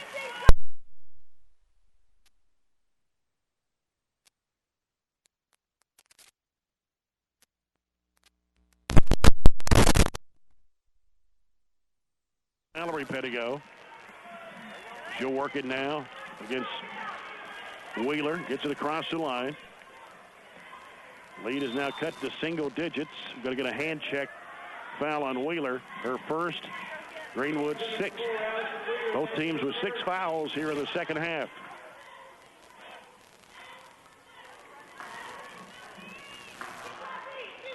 And Bailey Pettigo will toss it in for the Trojanettes. Having to go chase it down is Mallory Pettigo. Now puts down the dribble against Jacqueline Jackson. Crossover dribble. Reaching in a little bit there. In the corner goes to England. Flips it down inside. And here is Mallory Pettigo off the window and in, and a foul. Well, that was a series of fortunate events for us as we kind of threw it up for grabs there. We overthrew. I think we were trying to throw it to Olivia Pointer underneath, overthrew her, but Bailey was there to come up and grab it, gave it to Mallory, who threw it off the glass for an and one. Hardis picks up her 2nd personal. Mallory Pettigo at the line. Shot goes up. It's good. Old-fashioned three-point play puts the lead back out to 12 for the Trojanettes at 43-31. And out of control was Jacqueline Jackson, and the ball goes out of bounds. I'm going to say last touch by Bertram. Yeah, she was shooting it over there towards the scoreboard, I think. She was very out of control. Hardis will toss it in. Comes out to Wheeler. Now here's Turley. Fires up a three-point shot that's no good. England with a rebound. Hands it. Hit a three tonight, have they? They've 0 of 10 through the first. They hit one the first quarter. Here's Corner driving. Goes in for the shot. It's no good. May have got fouled, but no whistle on that one. Here's Jacqueline Jackson with it for Greenwood. 4:20 to go in the ball game. 43-31. Trojanettes. Steps back, shoots a 15-footer that's short. And rebound, get a whistle, going to get a push-off on Jessup for a hold. Shoot some free throws on the other end. That's the first foul I think they've called going for a rebound tonight. We at inside position, and McKenzie will come down here and shoot a one in the bonus. Mackenzie England will go to the free throw line to shoot the 1-and-1. Now here's a surprise score from the Metcalfe County-Russell County girls game. After three, Metcalfe County 39, Russell County 31. A little bit of a surprise there. A little bit of a surprise. Russell County clearly the favorite in that, but when you have a Division I player, you can make a difference. Free throw good for Mackenzie England. That's her 5th point of the game. 63% foul shooter. Puts the lead back up to 13 at 44-31. Mackenzie England got them both. 6 points now for England, 45-31. 4:08 to play here in the ball game. And Jacqueline Jackson will give it out to Turley. Turley wants to drive left of the lane. Goes up against Pointer. No good. Foul on Pointer. Her second, team 7.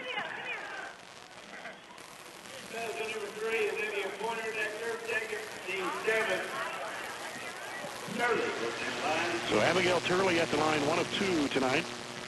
Her only points in the game, and she got that one to drop in.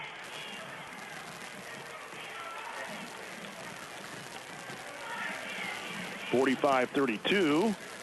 That one rims off. Bailey Pettigo with a rebound. Sends it down to Pointer. Spots up, shoots the 3. Bingo. Piper had her over here right there in the free throw and just told her basically go stand there and got her the ball and knocked it down.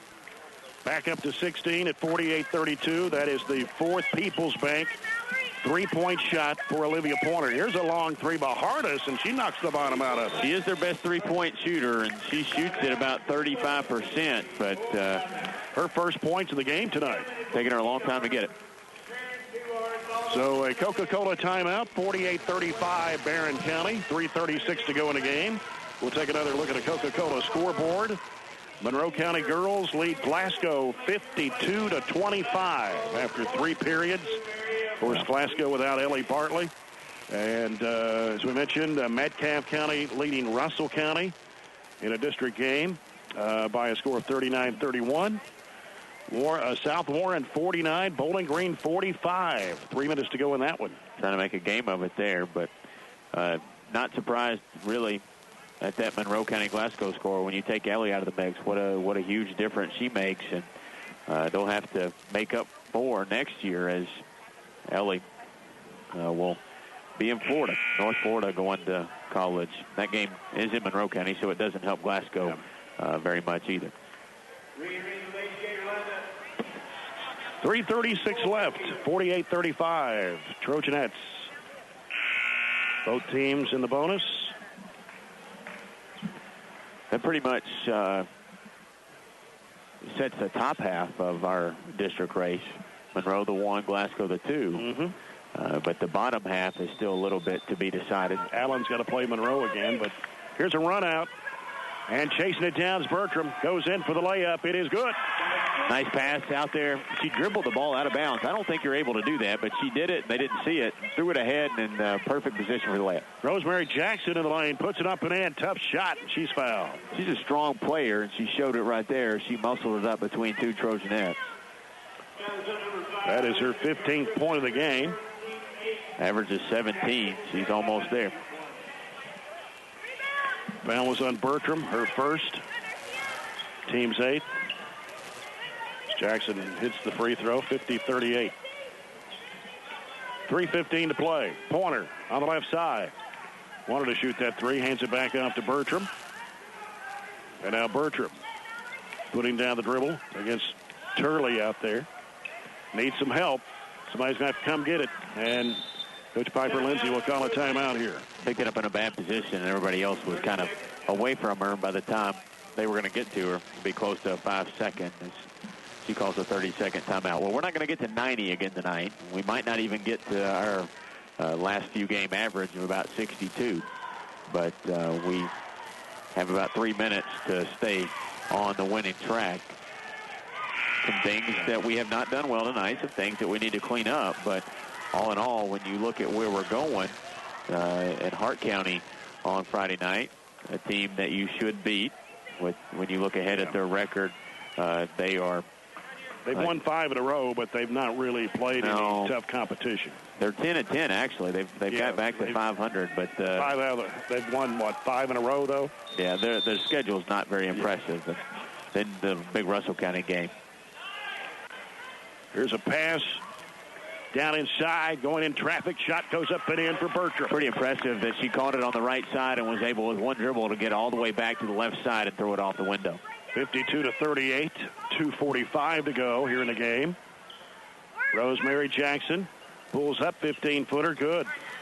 She usually 18 for Jackson. Doesn't do it all. Hardest helps, but she has done it all for him tonight as Hardest out of the picture. 52-40. Bailey Pettigo in the corner. Bertram brings it out. Pointer, another 3. It is bouncing off. Rebound put back up, no good for England.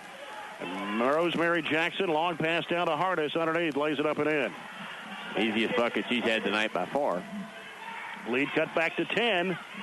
52-42 with 2:06 to play. Mallory Pettigo with it for the Trojanettes. Hands it off to Bailey. Now to Pointer. Bertram with it now.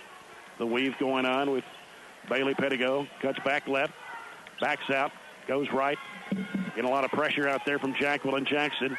Comes to Pointer. Hardest guarding her. Minute 45 to play. And we'll get a foul on Hardest, her third. Team's ninth. And Olivia Pointer will step to the free throw line. Hadley Hammer comes in for Mallory Pettigo. With a minute 45 left to go. Trojanettes 52, Greenwood 42. Pointer's free throw, rims good. That is point number 16 for Olivia Pointer. She had 23 against Todd Central on Saturday night. Now make it 17 as she connects. Good night for our only senior, even though it technically won't be the last time she plays here, hopefully. Yep. Down the lane, Rosemary Jackson puts it up, no good. Gets her on rebound, one dribble, back up, and got it to roll in. She scored 13 in this half, 20 for the game. 54-44, Bailey Pettigo. Now we'll send it off to Hammer on the right side. Down to the corner is England. Guarded by Hardest. Going to have to do something with it. Finally dribbles and comes back out to Pointer. And now here's Bailey Pettigo with it out front. Getting some pressure from Jacqueline Jackson. Off to Hammer. Rosemary Jackson guarding her. Back out to England. And Jessup reaches around and fouls her. That'll be her third and Greenwood's 10th of the second half.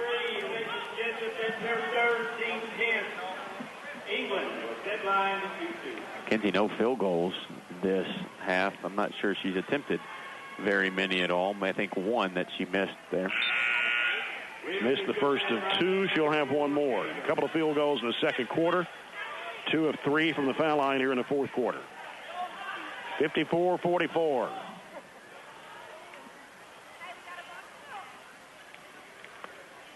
England for the second free throw shot. It's on the way, and it comes off. Rebounded Jessup for Greenwood. 1 minute to play.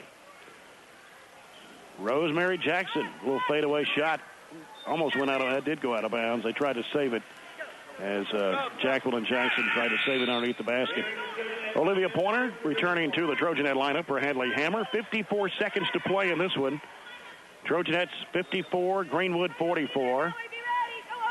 And the ball comes into play to Mallory Pettigo. And she's going to be slapped across the arm by Rosemary Jackson. And she knows that's her fifth, so she's headed to the bench. She'll foul out with 20 points. About 3 above her average. And it's Allison Wheeler checking back into the Lady-Gator lineup to replace Rosemary Jackson. Mallory Pettigo at the free throw line for 2 shots. First one is up, and it's good. It's her 6th point of the game. Mallory Pettigo, about a 78% free throw shooter. 55-44, Trojanettes. Second shot on the way, got it. 7 points for Mallory Pettigo, 56-44, 48 seconds to go in the game. Here's Jacqueline Jackson with it. She's going to be a nice player, only an 8th grader. She's a really good defender already. And we're going to get a foul here as Hart is trying to throw over the top. And they're going to call this one on Mallory Pettigo. That's her 4th. Team's 9th.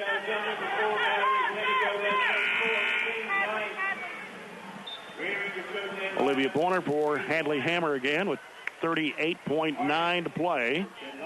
Hardis is a 77.5% free throw shooter. She's only scored 2 buckets here in the 4th quarter. Free throw is up, it's good. Averaging close to 14 points a game. Scored all of hers here in the 4th quarter. 3, a 2, and a 1. 56-45. Bonus good for Hardis. 56-46. Greenwood with a full timeout. 38.9 to play. Trojans and Gators in game 2 of our doubleheader. And it should be an interesting game as Greenwood comes in 15-9 on the season. Barren County trying to pick up another victory here tonight. As we take this Coca-Cola timeout, we'll take a look at some other scores from around the region. South Warren 51, Bowling Green 45 with 1:45 to go. Monroe County is still adding to that lead, 55-27 early in the 4th. Reagan Turner has 28 for Monroe County.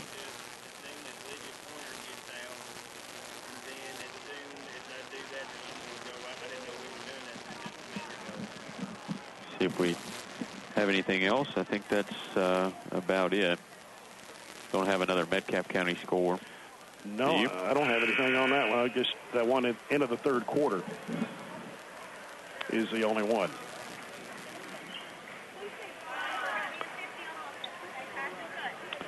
Senior night in between games here. Coming up pretty shortly, right? We have the winter sports athletes, cheerleaders, band members, I guess, being recognized here. Yeah, just 2 boys and 1 girl on the basketball side, yeah. And Mallory Pettigo immediately fouled by Wheeler, her 2nd. We have an outside chance to get to 60 if we're able to knock down some free throws and they continue to foul. Yeah. You look at our last few games and mentioned our, what was it, a 62-point average over... Actually 65 over the last 6 games. Throw in that 92-point game.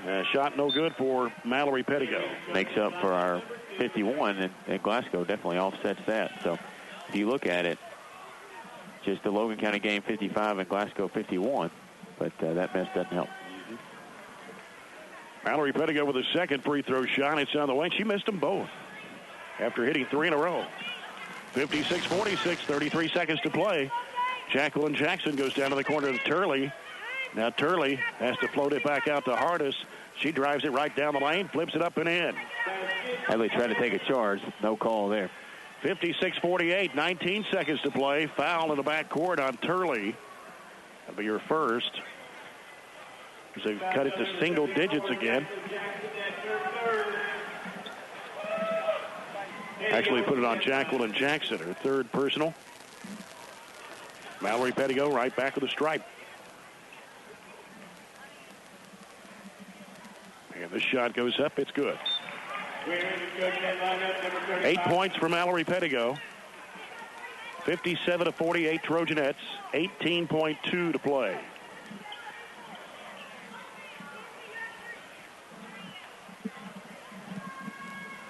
And this one is good as well for Mallory Pettigo. 58-48 Trojanettes, 15 seconds to go in the game. Here's Jacqueline Jackson. Can't shoot the 17-footer. Goes to Turley, drives the baseline, fires it up and in off the window. Turley, her first field goal of the game. And then we stepped across the line to throw it in. Turnover underneath the basket of Greenwood gives it right back to them with 5.9, and they're down 8. She lost her balance. I don't know if she'd even established herself out of bounds. The ball comes out to go to Hardis out of the corner for 3. Air ball taken by Bertram, and that will do it.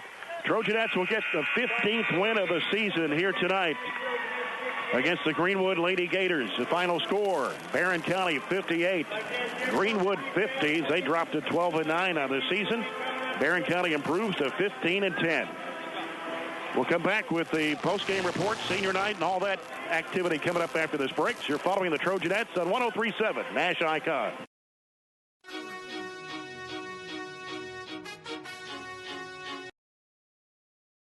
Trojan Thread School Spirit Store is the #1 place to find any and all things BCHS, with a wide selection of clothes including hoodies, t-shirts, long-sleeve shirts, and polos, to everyday items including pens, pencils, notebooks, and stickers, to jewelry including earrings, necklaces, bracelets, and wristbands.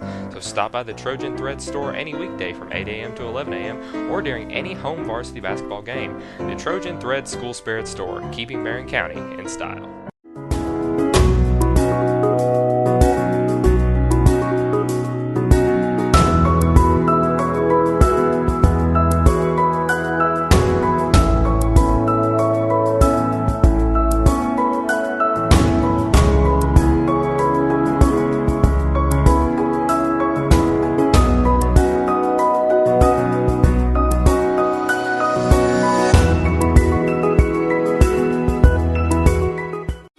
Watching BCHS Live on YouTube or Facebook.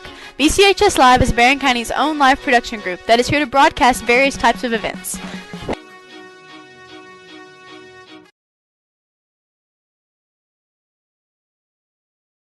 The father of cheer coach Teresa Bewley and Pa to assistant cheer coach Drew Billy White. We would like to observe a moment of silence in his honor.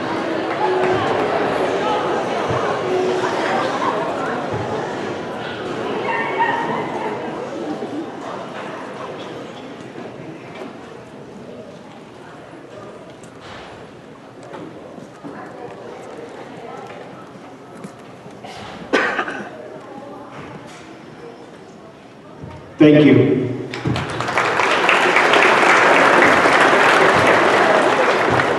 Welcome, ladies and gentlemen, to the 2016-2017 Barren County Basketball and our Winter Sports Senior Night, sponsored by the Pep Club at Barren County High School. We would like to thank the Pep Club officers for their hard work and dedication to our basketball senior night and our Winter Sports Night.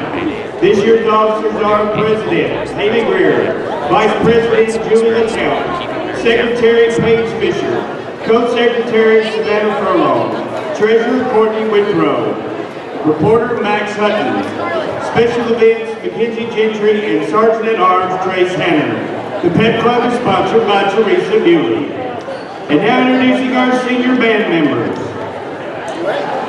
Amber Anderson, the daughter of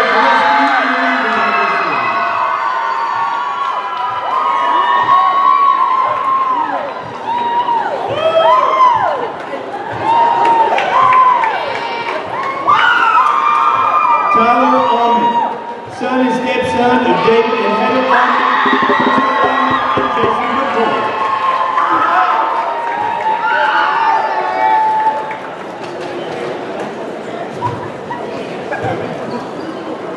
Stephen Burge, son of Bethel.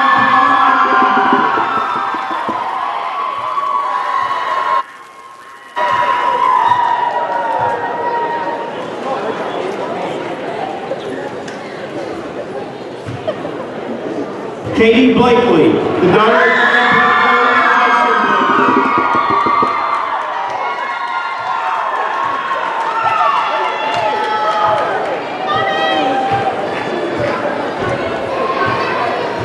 Becca Calvert, daughter of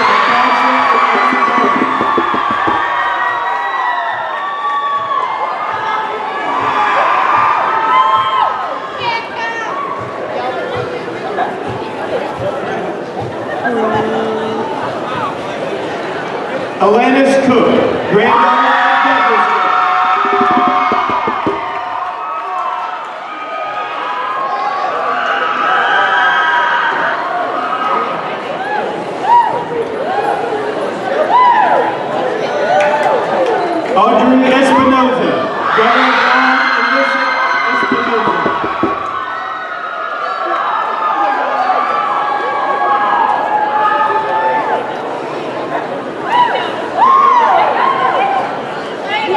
Logan Gerald, son of Michelle and Gerald.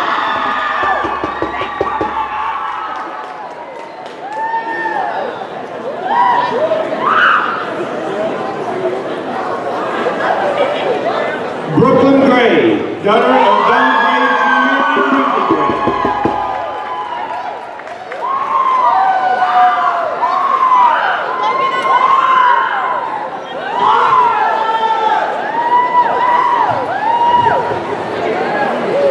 Mary Huddleston, daughter of Teresa Huddleston.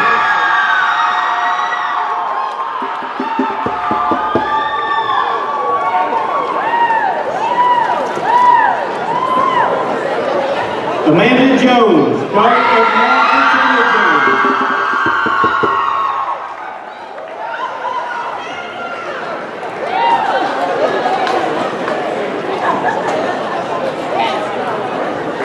Katia Lowe, daughter of Cindy and Mike Lowe.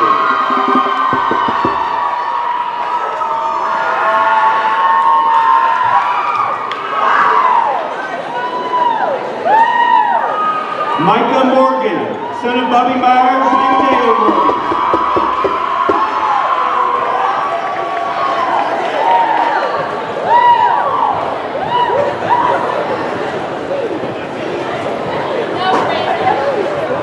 Sarah Piper, daughter of Sarah Piper and David Piper.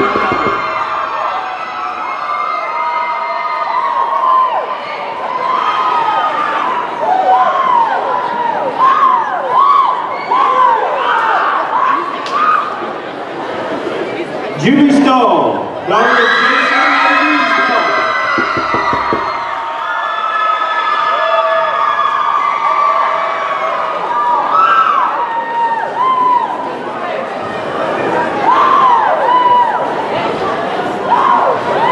Brian Stearns, son of Tammy Stearns and nephew of Bill Burns.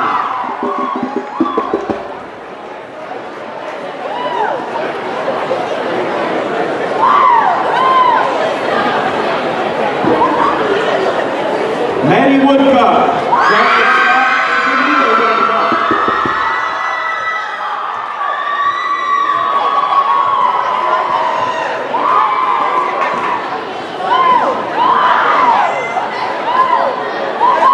Kate McCoy, daughter of Theo and James McCoy.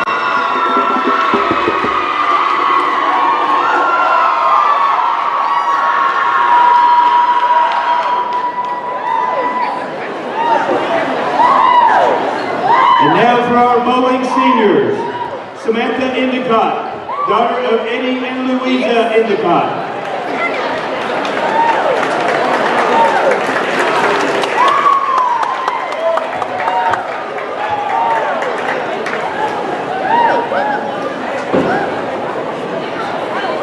Erin Walton, the daughter of Eric and Debbie Walton.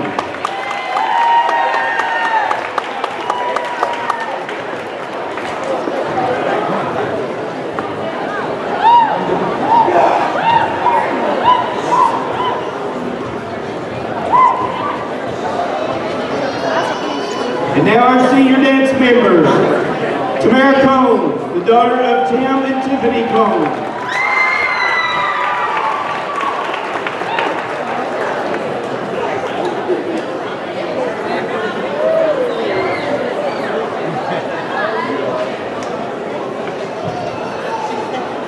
Sarah Lawson.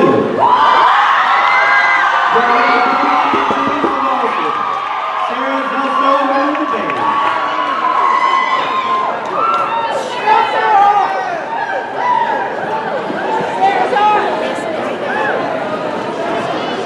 And now introducing our swim team members who cannot be here tonight. Brooks Austin, the son of Jennifer and Stacy Gardner. And Ann Calloway Kinsman, the daughter of Jenna and David Kinsman. And now for our senior cheerleaders. Julie LeCount, the daughter of Tricia and Guy Turcott and Randy LeCount.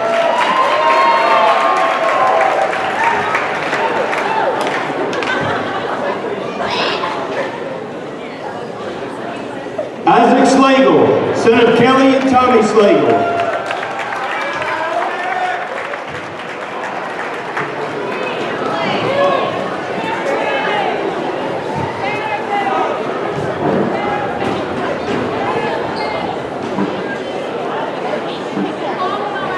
Smith, the daughter of Mike and Christy Smith.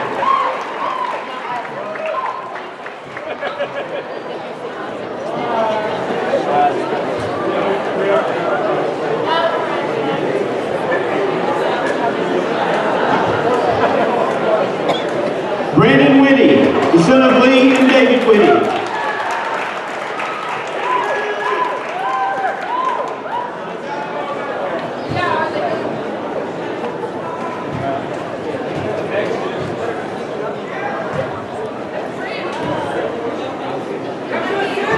Rayleigh Vincent, daughter of Virginia and Scott Vincent.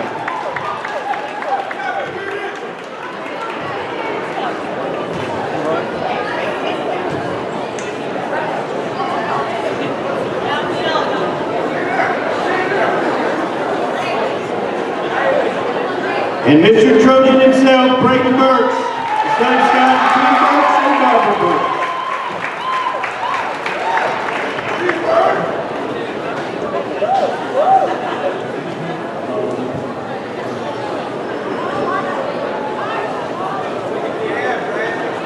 And now for our senior Trojanette, Olivia Pointer, daughter of William and Janet Hunter.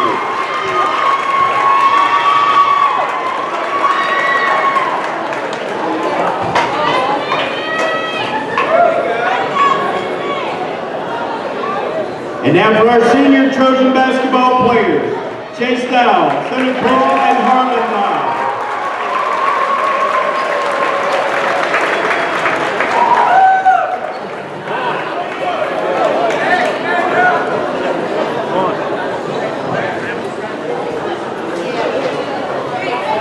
And Branson London, the son of Stephanie and Richie London.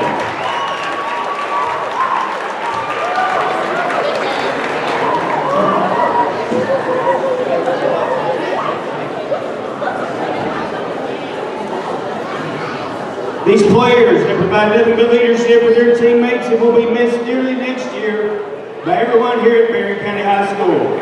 We would like to recognize the rest of the 2016-2017 senior class, if they would please stand. Let's give them a round of applause.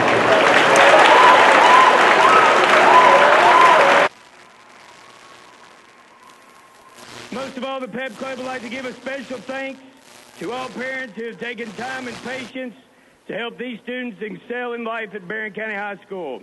Let's give these parents a round of applause.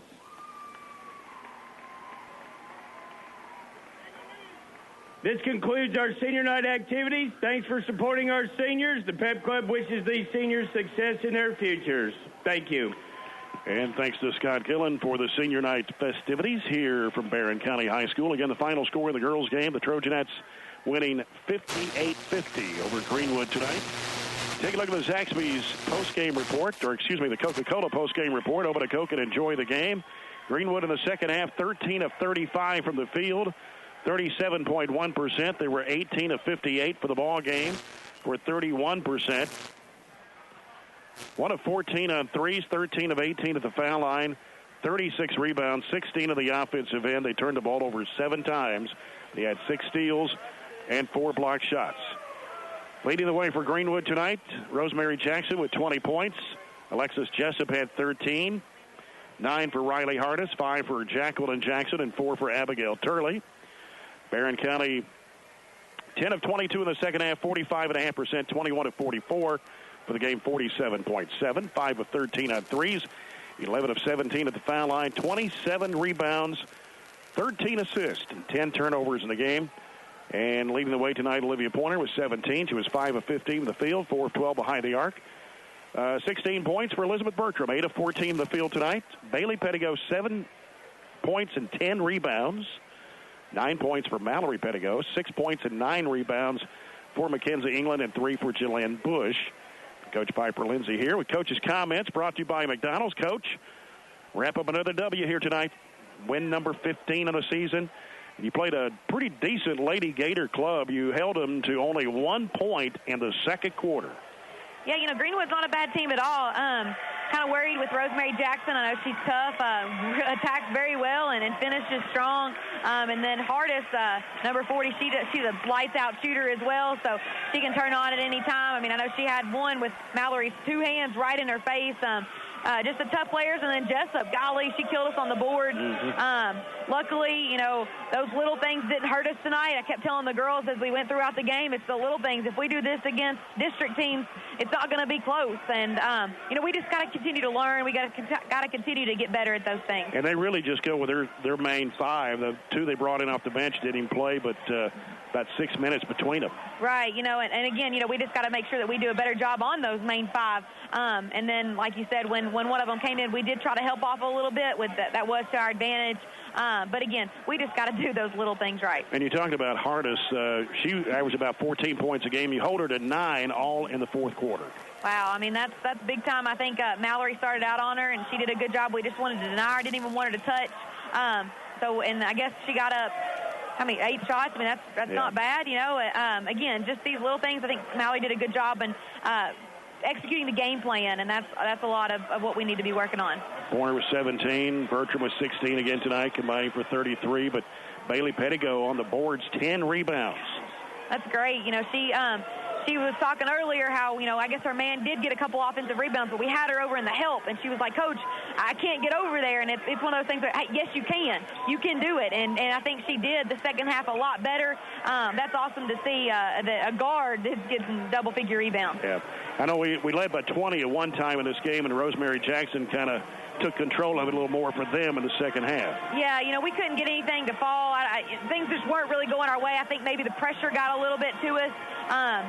But again, we've got to stop Rosemary early.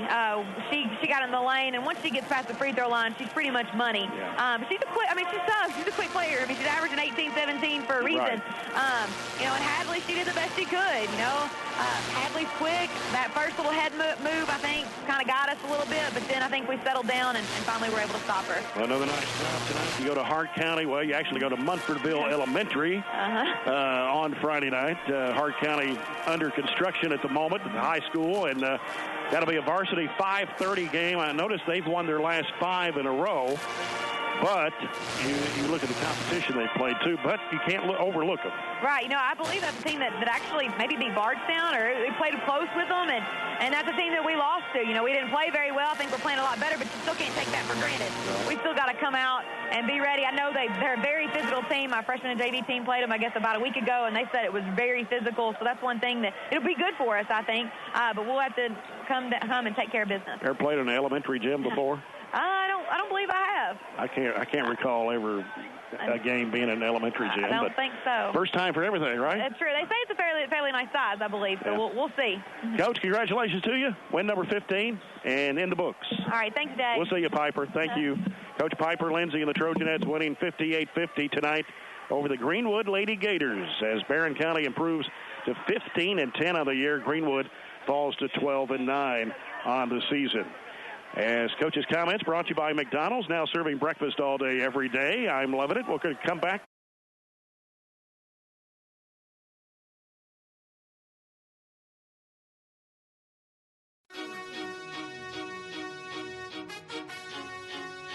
Trojan Thread School Spirit Store is the #1 place to find any and all things BCHS, with a wide selection of clothes including hoodies, t-shirts, long-sleeve shirts, and polos, to everyday items including pens, pencils, notebooks, and stickers, to jewelry including earrings, necklaces, bracelets, and wristbands. So stop by the Trojan Thread Store any weekday from 8 a.m. to 11 a.m. or during any home varsity basketball game. The Trojan Thread School Spirit Store, keeping Barren County in style.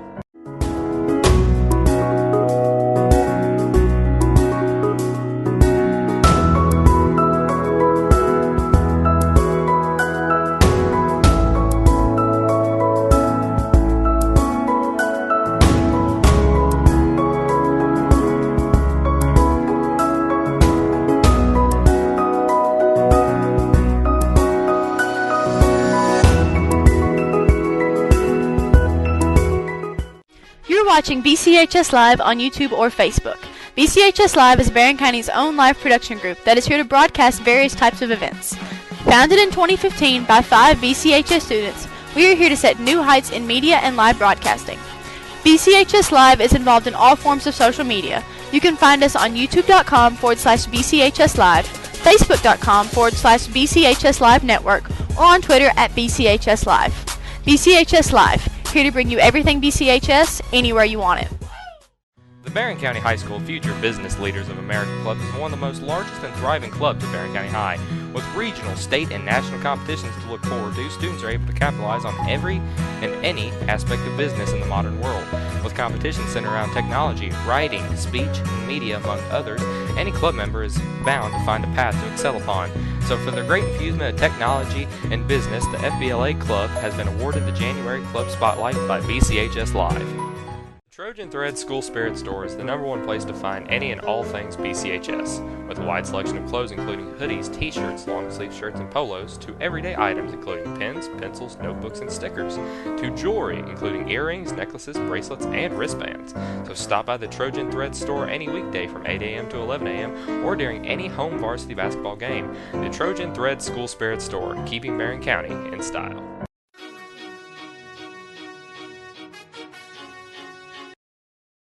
Game 2 of our doubleheader. Greenwood 15-9. They've won their 2 games on Friday and Saturday. They beat Warren East 69-66.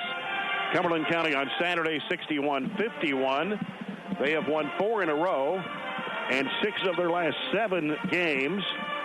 And they're going to be without their leading scorer tonight, Dawson Crump, 6'2", 165 senior that averages 17 points a game. He is in street clothes tonight. Not sure what the situation is with Crump, whether he got hurt or whether he's a little under the weather or what it is. But anyway, that's a big part of their puzzle on this Greenwood team, and a team that's under new head coach Bob Pels, their 4th head coach in 5 years. And they competed and had beaten Warren Central in the district and came close to beating Bowling Green. They only lost to Bowling Green 66-59. Back on December the 13th. They still got to play them again February the 6th. But this is a dangerous team. They've won 6 of their last 7. And you can kind of look down the schedule there. Their wins, 28-point win over Warren East, 12-point win over Allen County Scottsville, 13-point win over Warren Central. Beat Warren East a second time by 3.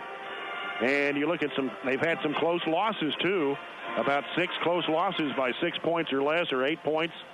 And, they've got a 6'9" kid, Alex Fee, who averages about 10 points and 9 rebounds a game. So just because their main player is out tonight, we don't need to overlook them at all. No. The most confusing thing on their whole schedule is Glasgow only lost to them by 1, and then they come down here and beat a really good Warren Central team. So you look at them, I don't think they're overrated at all. I think they're a really good basketball club. I think that 15-9 record is about how good they are. Look at Warren Central. They beat them by 13, and I think they really have to go through almost the tough. Well, they play South Warren again, but they have to go through Bowling Green and Warren Central again. So they got the 2 toughest opponents in their district to play all over again.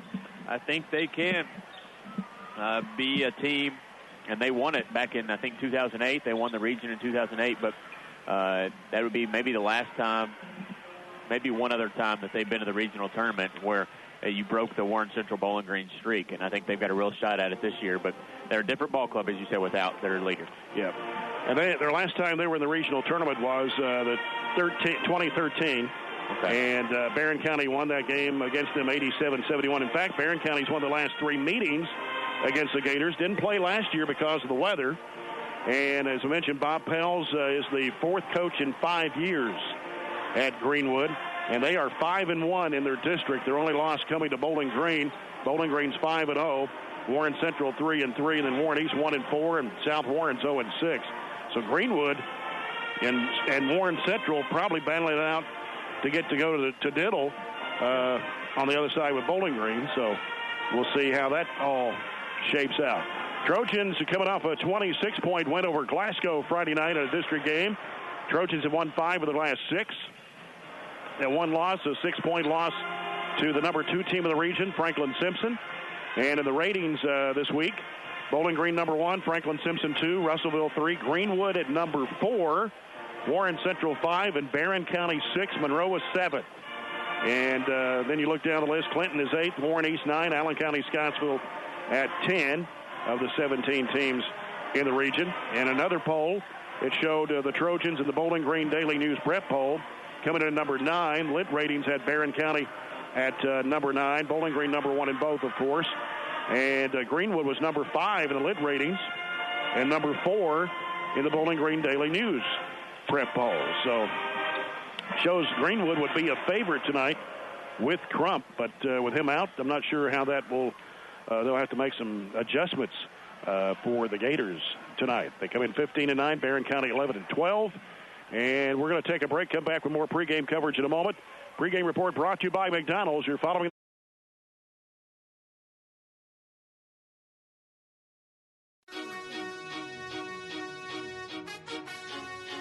Trojan Thread School Spirit Store is the #1 place to find any and all things BCHS, with a wide selection of clothes including hoodies, t-shirts, long-sleeve shirts, and polos, to everyday items including pens, pencils, notebooks, and stickers, to jewelry including earrings, necklaces, bracelets, and wristbands.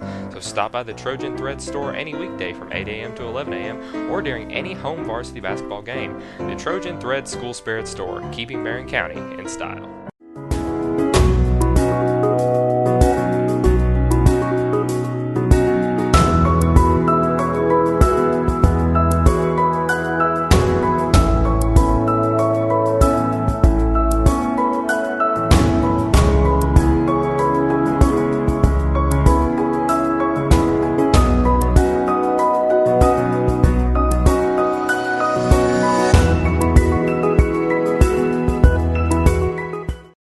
Watching BCHS Live on YouTube or Facebook. BCHS Live is Barren County's own live production group that is here to broadcast various types of events. Founded in 2015 by 5 BCHS students, we are here to set new heights in media and live broadcasting.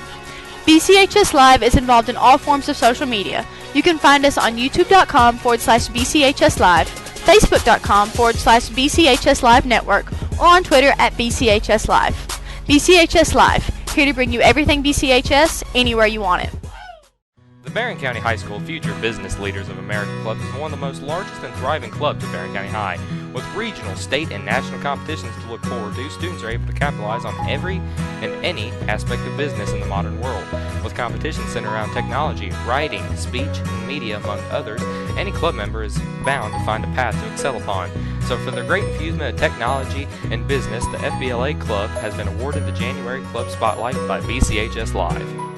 Trojan Thread School Spirit Store is the #1 place to find any and all things BCHS, with a wide selection of clothes including hoodies, t-shirts, long-sleeve shirts, and polos, to everyday items including pens, pencils, notebooks, and stickers, to jewelry including earrings, necklaces, bracelets, and wristbands. So stop by the Trojan Thread Store any weekday from 8 a.m. to 11 a.m. or during any home varsity basketball game. The Trojan Thread School Spirit Store, keeping Barren County in style.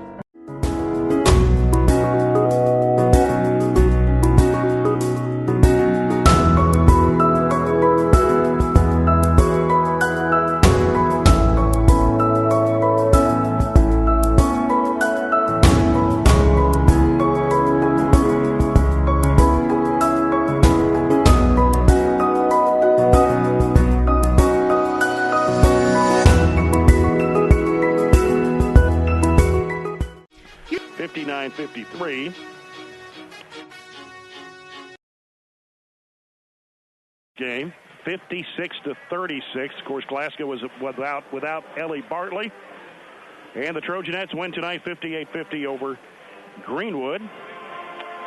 I believe that's all the scores we have right now. Speaking of Greenwood, the Gators, their first winning season at this point since the 2011-2012 season. They went 12-18 last year, 9-19 2 years ago, 12-16 3 years ago, 4 years ago, and even 500 at 16-16. Mentioned the Trojans going to be at Hart Memorial Elementary Friday night. We'll have the broadcast of that game for you Friday night. We'll not be able to do the girls game because not enough time in between to do both. So we will be at Hart Memorial on Friday night to bring you the boys game. And we'll try to at least give you the final score of the girls game by the time we go on the air with the boys game on Friday night. And then the Trojans are at Adair on Saturday. Former Trojan Darren Breeze, the head coach. Boy, he's got a gold mine over there this year with Cale Stotts and company. So we go to Adair on Saturday. We go to Russell County next Tuesday. So we got 3 road games in a row coming up before we come back to play Cumberland County. We go to Metcalf, close out with Clinton. The regular season's over, and then we'll have the district tournament here beginning the last week of February, 3 weeks from last night. Yeah, we've got a couple tough games coming up. Obviously tonight I think is a very tough game.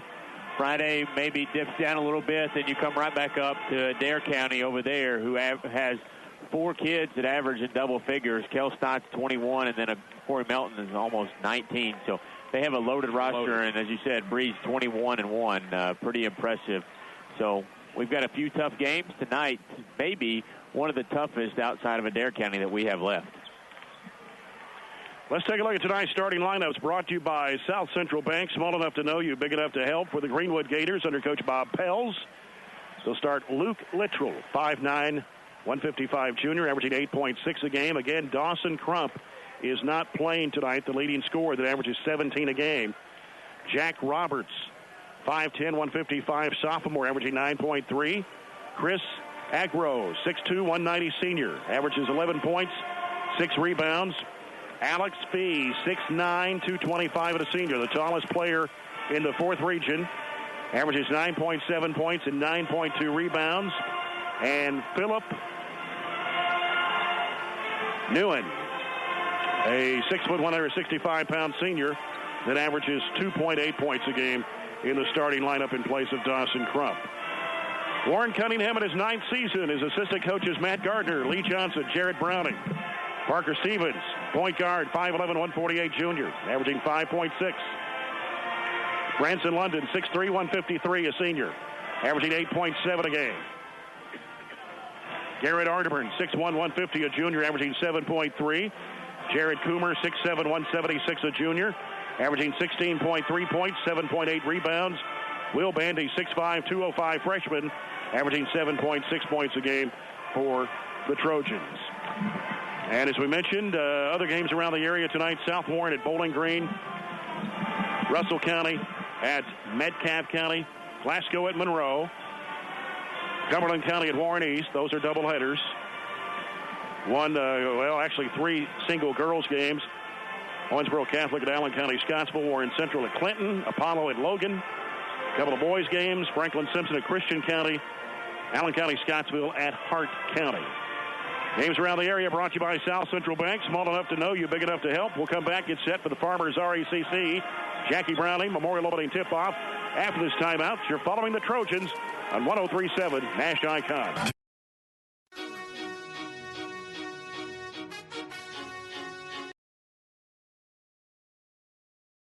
Trojan Thread School Spirit Store is the #1 place to find any and all things BCHS, with a wide selection of clothes including hoodies, t-shirts, long-sleeve shirts, and polos, to everyday items including pens, pencils, notebooks, and stickers, to jewelry including earrings, necklaces, bracelets, and wristbands.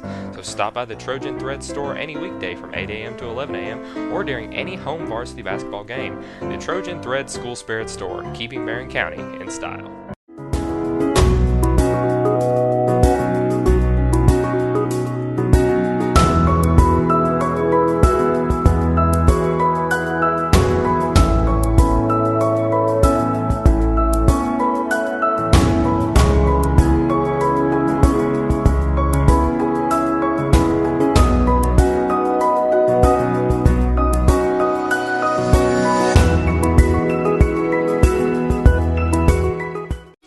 Watching BCHS Live on YouTube or Facebook. BCHS Live is Barren County's own live production group that is here to broadcast various types of events. Founded in 2015 by 5 BCHS students, we are here to set new heights in media and live broadcasting. BCHS Live is involved in all forms of social media. You can find us on youtube.com/BCHS Live, facebook.com/BCHS Live Network, or on Twitter at BCHS Live. BCHS Live, here to bring you everything BCHS anywhere you want it. The Barren County High School Future Business Leaders of America Club is one of the most largest and thriving clubs at Barren County High. With regional, state, and national competitions to look forward to, students are able to capitalize on every and any aspect of business in the modern world.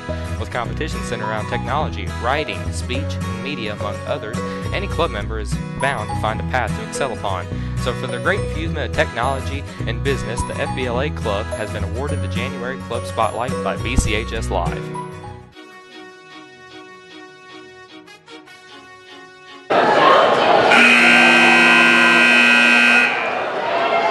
Good evening and welcome to Barren County High School for tonight's boys basketball action. Tonight's game will feature the Greenwood Gators and the Barren County Trojans. The starting lineups for tonight are the visitors on the scoreboard. At one guard, number 1, Luke Mitchell. At guard, number 5, Jack Roberts. And at guard, number 23, Philip Wynn. And forward, number 22, Chris Agro. And at center, number 44, Alex Speed.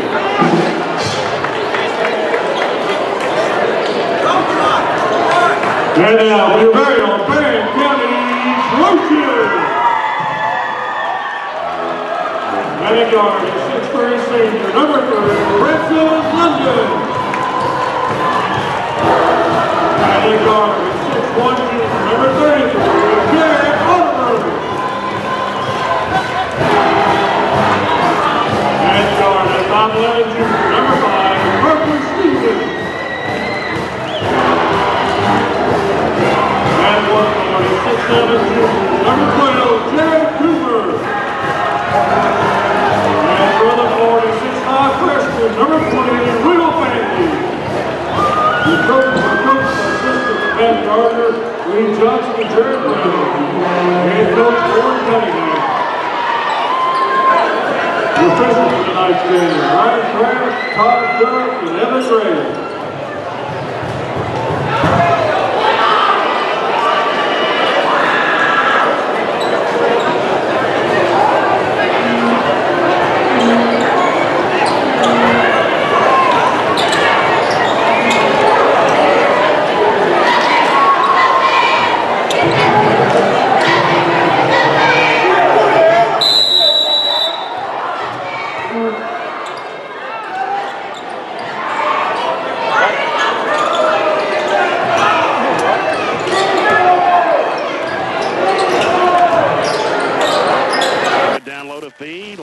No good. Ball hits the floor. Bandy's got it on the run for Barren. Spin move in the lane. Goes up with a shot, and he's hammered. Spin a lot of times in the middle of the lane. You don't know where you're going, but he did it quick enough and pushed the ball out quick enough that there was nobody back that he ran into. Wynn came back and got him with the foul. So Philip Wynn, his first foul. That's the first foul on Greenwood of the ball game. Bandy at the line. The shot is good. 63% free throw shooter. Going to have to do a couple creative things tonight. Double team the big fella there. First shot got him to miss and get a conversion. He barely tickled the twine on that second one for Will Bandy. 2 in a row, 2-0. Trojans lead it. Here's Roberts with the basketball out of the right side. And he'll send it back out front to Wynn. Littrell over to Roberts again to the right side. They go down in low. Here's a fadeaway jumper in the lane. Good for Agro. 2-2 the score. As they set up, looks like trying to figure out what they're doing here. Matchup zone pass is deflected. Jared Coomer's got it on the left side. They go into Bandy. Back to Coomer. Lays it up. He's fouled. Going to be on Roberts. His first, team second. And Jared Coomer will go to the line to shoot 2 for the Trojans. I don't think that's a matchup that they want with the smaller guard on Coomer. We have a huge advantage in the fact that Coomer can pull people out on the floor, and he's not a back to the basket 6'7", where their post really cannot come out and guard beyond the paint. Second shot is on the way. Spins in for Jared Coomer. 3-2. Trojans lead it. 1 minute gone here in the opening quarter. Roberts with the basketball. Here's Fee, top of the circle. Giving it to Wynn. Back to Fee. Wants to drive against Coomer. Goes in the corner. Roberts with a three. No. Rebound comes off in the hands of Coomer. Here's Stevens. Into the front court, right side. Gives to Arterburn. He's got the three look. It's on the way. Good. Nobody matched up with him. He thought about it and then kind of looked around and knew there was nobody in his vicinity and let it fly as Coach Pels for Greenwood gets a 30-second timeout. Not a minute and a half in the game. 6-2 Trojans, 6:36 to go here in the opening quarter. Trojanettes winning earlier tonight, 58-50 over the Lady-Gators. We'll keep you updated on the Glasgow-Monroe County boys game.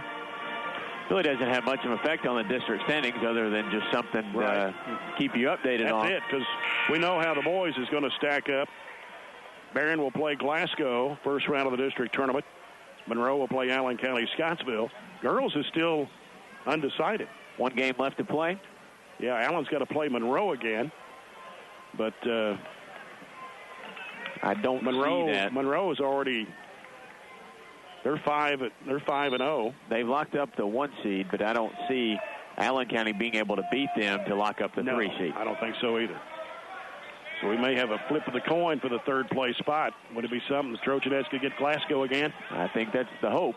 That's the hope for everybody. If you're a Barren County Trojanette fan. 6-2. Barren County leads it here. Wynn goes into the circle there to Fee. He'll turn and fire over Coomer, and he got it. Smooth-looking jump shot from the big fella. Pulled it out about 18 feet. Greenwood with a lot of seniors on this team.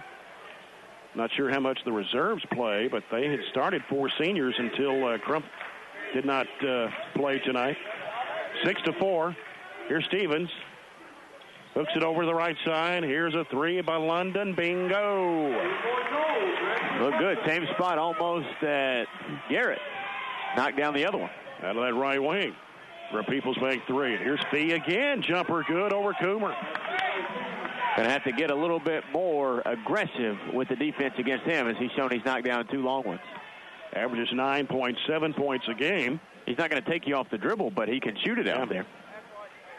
9-6 the score. Coomer wants to drive the basket, puts it up and in. Fee tried to block it on him. So Coomer gets his first field goal. 11-6 Trojans. 5:15 to play here in the first quarter. As Roberts having trouble, gives it to Wynn. Throws it out now to Littrell. Over the left side, it goes to Fee.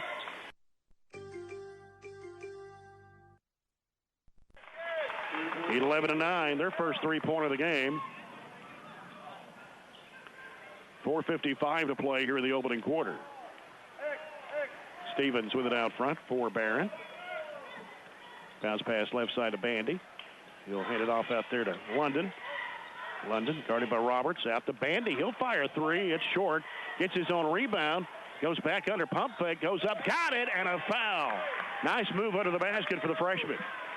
There is what we really, really want to see from him. And we said it'll be something that he learns to go to the basket and finish strong.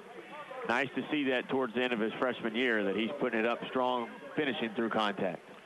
13-9. Bandy at the line. His shot is in the air. Good. He's 3 out of 3. Got 5 points here in the quarter. 14-9 Trojans. 4:33 to play. Roberts on a bounce pass in the corner to Littrell. A bad pass. And London digs it out as Fee couldn't handle it. London stops, looks, gets rid of it to Stevens. Stevens circles out. He'll throw it out to Arterburn. Top of the key. Back to London. Another 3-ball in the air. No good this time. And crashing aboard, ball knocked out of bounds. As Coomer and Fee battled for it, Fee knocked it out of bounds. Kind of bodies going up for it and colliding. They fortunately knocked it out. Stevens lobs it out to Coomer out front. Coomer wants to drive. Can't. Has to dump it off.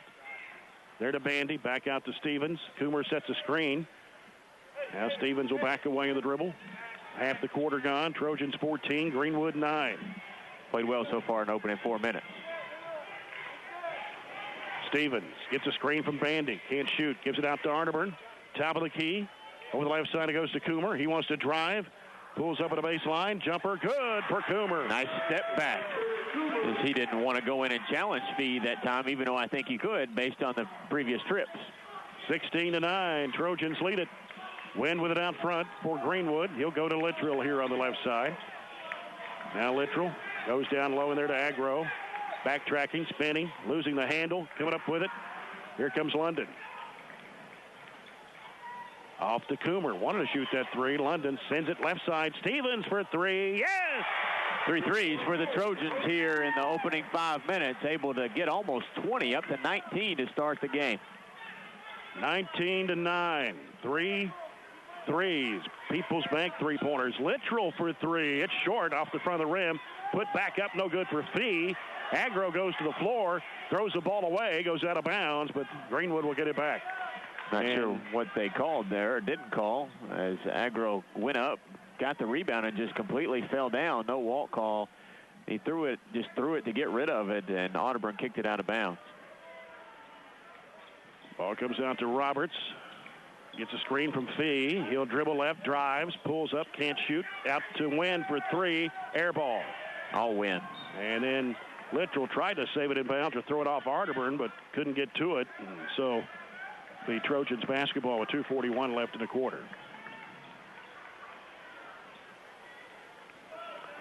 Trojans up 19-9. Stevens with the basketball for the Trojans. Go to Coomer on the left. Gets a screen from London. Throws it back out to Otterburn. Over the right side it goes to Stevens. Now Stevens out to Coomer. Can't shoot the three. Goes inside there to Bandy. Lost the handle. Loose ball picked up by Littrell. Littrell pulls up. 14-footer. No good. Crashing aboard Garrett Otterburn. Off to London. Up court to Coomer. Coomer in the corner to Bandy. Bandy lost the handle again. Got it back, though. Gives to London. Hooks it over to Otterburn. He'll fire for a three. Yes! Good extra pass. Garrett spotted up. Branson would have had a contested shot, but flipped it over for an easy open one. 22-9. Fee, left side. They go in the corner to Wynn. Wynn gets a screen from Fee. Drives in, trying to force up the shot. No good. Ball knocked out of bounds. Trojans are off the Trojans, and he just threw up a wild shot against the backboard. That's right. Bandy and Otterburn coming out to get a break. Yeah, had some long runs. We've had some subs waiting for a while, but those long runs without whistles made them wait. 22-9 the score. Tyler Smith and Landon Key in the game. Up the baseline was Roberts. They go down to Agro, back out to Roberts. Crossover dribble left, goes back down low to Agro, posted against Coomer. Trying to work inside, back out to Fee, 18-footer. No, it pops out. Coomer with a rebound. 22-9 Trojans. Coomer trying to make a move on his defender. We'll give it back out to Stevens. He'll bring it back out front, almost to midcourt. Ran our offense really, really well and got everything out of all of our possessions tonight. Here's Tyler Smith off to Stevens on the right side. He'll bounce it off to London. Open, turns and fires. It's no good for three. And a rebound in there by Roberts for Greenwood with 55 seconds to play here in the quarter. They give it out to Littrell. Littrell dribbles right. Now backs out against Landon Key. 43 seconds to play. Over on the near side, they give it to Roberts. Down to 35 seconds to go. Now we'll dribble out to midcourt. Brings it back out. 28 seconds to go. Dribbles left, wants to drive. Throws it off on the right side to Wynn. Wynn will give it back out. Oh, it comes back across the timeline. And over and back call. Trojans will get it with 19.1. Chance to extend the lead here with the 19.1 left on the clock. And Coach Bob Pels will send in number 10, Connor Robertson, 6'2", 170, a senior. And number 24, Noah Nash, 5'9", 150, a junior. Stevens still looking, lobs it out to Coomer. He'll hand it back to Stevens. Down to 15 seconds to play. High post, Smith. Right side, Key. Down low, right-handed hook shot short. Fee with a rebound off the missed shot from Coomer. Here's Littrell pulling up between the two circles. It's no good for three. Tyler Smith with a rebound, and that ends the quarter. And the Trojans out to a 22-9 lead over the Greenwood Gators. We'll come back with the second quarter after this timeout. You're following the Trojans on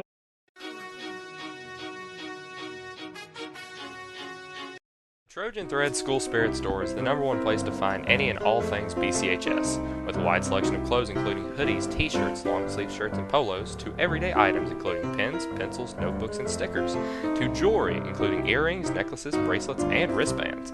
So stop by the Trojan Thread Store any weekday from 8 a.m. to 11 a.m. or during any home varsity basketball game. The Trojan Thread School Spirit Store, keeping Barren County in style.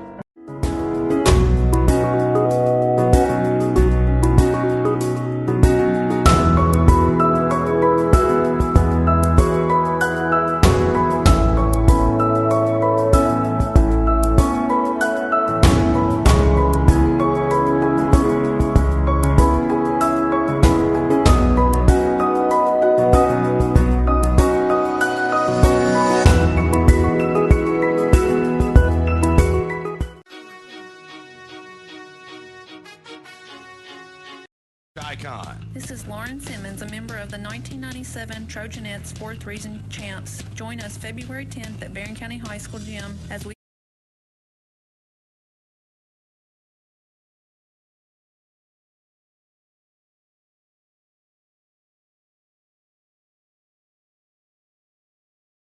into the first quarter. That's a shocker.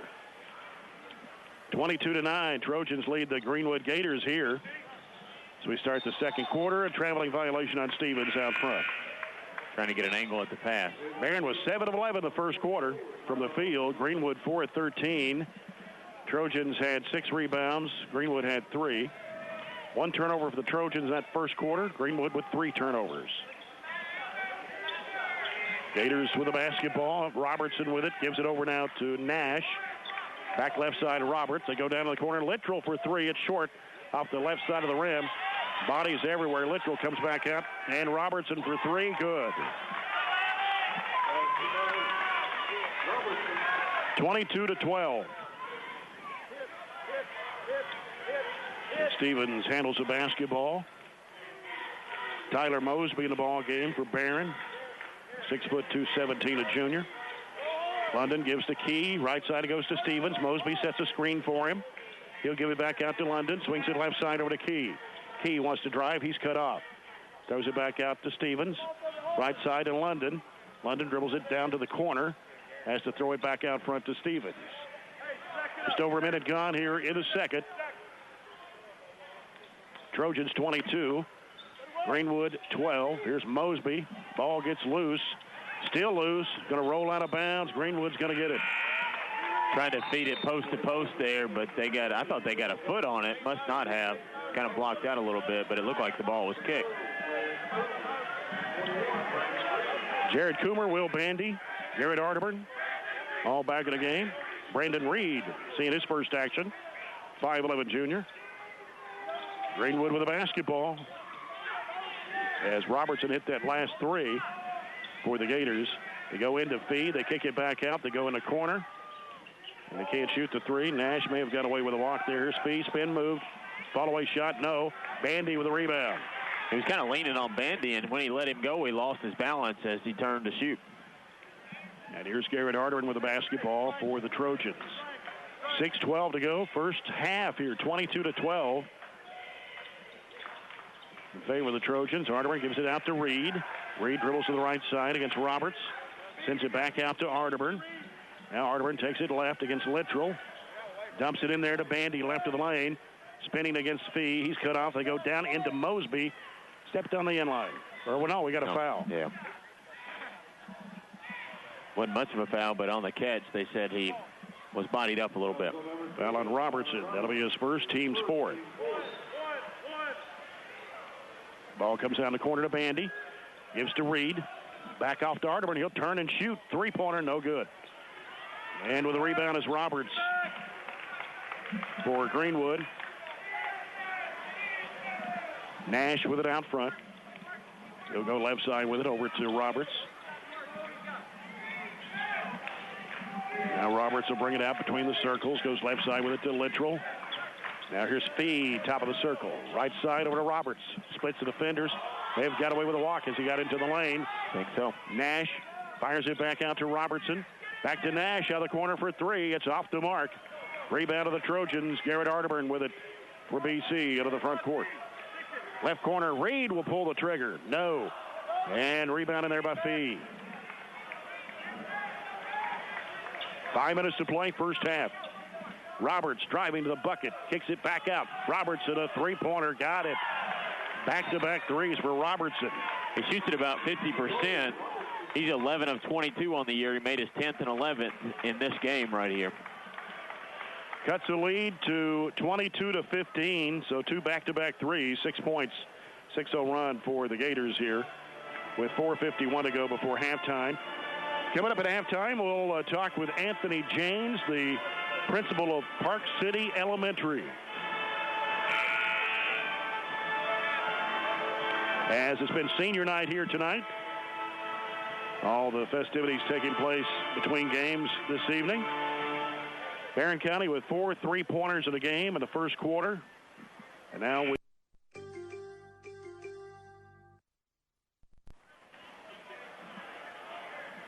went on a nice little stretch there in the first quarter where we shot the ball extremely well, and we have not started really well. Only 2 shots, though. We've only got 2 corner threes, almost halfway gone in the period. Arterburn sends it over to Coomer on the left side. Wanted to look at a 3. Now gives it off to Reed. Over the right side it goes to Arterburn. Arterburn brings it to the top of the key. Over to Reed on the left wing. Gets a screen from Bandy. Has to do something with it. Throws it back out to Arterburn. Over goes to Coomer. Coomer now looking. Gives it in the lane there to Bandy. Working against Fee. Whistle. What do we got? Foul before the move. And they're going to call it on Fee, and that's his second. Gators 5th of the half. Parker Stevens, Branson London returning to the Trojan lineup for Mosby and Reed. Stevens to toss it in, left of the bucket. Comes out in the corner. London will pull the trigger 3. No good. Long rebound comes out to Nash.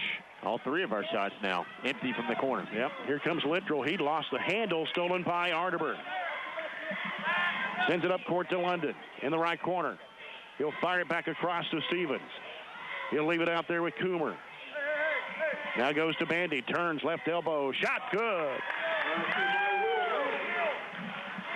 7 points for Will Bandy. First basket of the second quarter for the Trojans at 24-15. Robertson over to Nash. Nash getting the screen from Fee. He'll throw it out top of the key. Roberts back down in there to Fee. He'll kick it back out. Robertson, another 3-ball. Got it. Wow. I thought we were giving away a for sure layup when Fee caught it point blank, but he must not have a left hand because couldn't use it, kicked it back out for what looks like a higher percentage shot right now with the 3 threes that he's been able to knock down. He has all 3 buckets. Here's Bandy spinning and a traveling violation on Bandy. Yeah, the Gators with 3 threes, all but Robertson in this quarter. Barren County only a 2-point bucket from Will Bandy. 24-18 Trojans, 3:20 to go before halftime. Nash with the basketball for Greenwood. He'll send it left side over to Roberts. Now Roberts on the dribble. Goes to Littrell. Got Fee posted down low against Bandy. Kicks it back out to Nash. Feeds it back to Fee. Baseline shot is good. The 6th point of the game. And all of a sudden a 22-9 lead is diminished to 24-20. We have scored 2 points in this quarter. Greenwood, Robertson with 3 threes, and Fee with that 2-point bucket. They lob it out to London. 2:40 left in the half. London stops and looks and gives it off to Stevens. He'll circle out. Here on the near side is Stevens. 2.5 minutes to play before halftime. Right side is Coomer. Steps back, shoots a 3. No. Rebound of Fee. We're falling back into that same trap we fall into again. Settling for 3s. 0 of 4 now. 4 or 5 of our shots have been 3s. Yeah. Here's Robertson with it. You can't let him open. Back out it comes to Roberts. Sends it left over to Nash. They feed it down to Fee. He puts it up. It's blocked in there. Fee got it back, though. Back to Roberts. 15-footer off the mark. London with a rebound for the Trojans. He'll send it off to Coomer. Out to Stevens. He'll pull up. 17 Wade. Greenwood with a rebound back the other way. Littrell driving, throws it up and in. Empty trips are what have allowed Greenwood right back in the game. Now a 2-point game. We had a largest lead of 13, I think, in the first quarter. 22-9 at the end of the first quarter. And we have scored a field goal here in the second, and that is it. Coomer can't get it to go. Forced it a little bit, and he'll try to get his own rebound and get knocked out of bounds back to Greenwood as we're struggling to find offense right now. It's only the first foul on the Trojans here in the half. Well, one thing you don't got to worry about is foul trouble then. Tyler Smith, Tyler Mosby back in the game for Barren with 1:18 to play before halftime. Nash has it out front. He'll send it off to Roberts.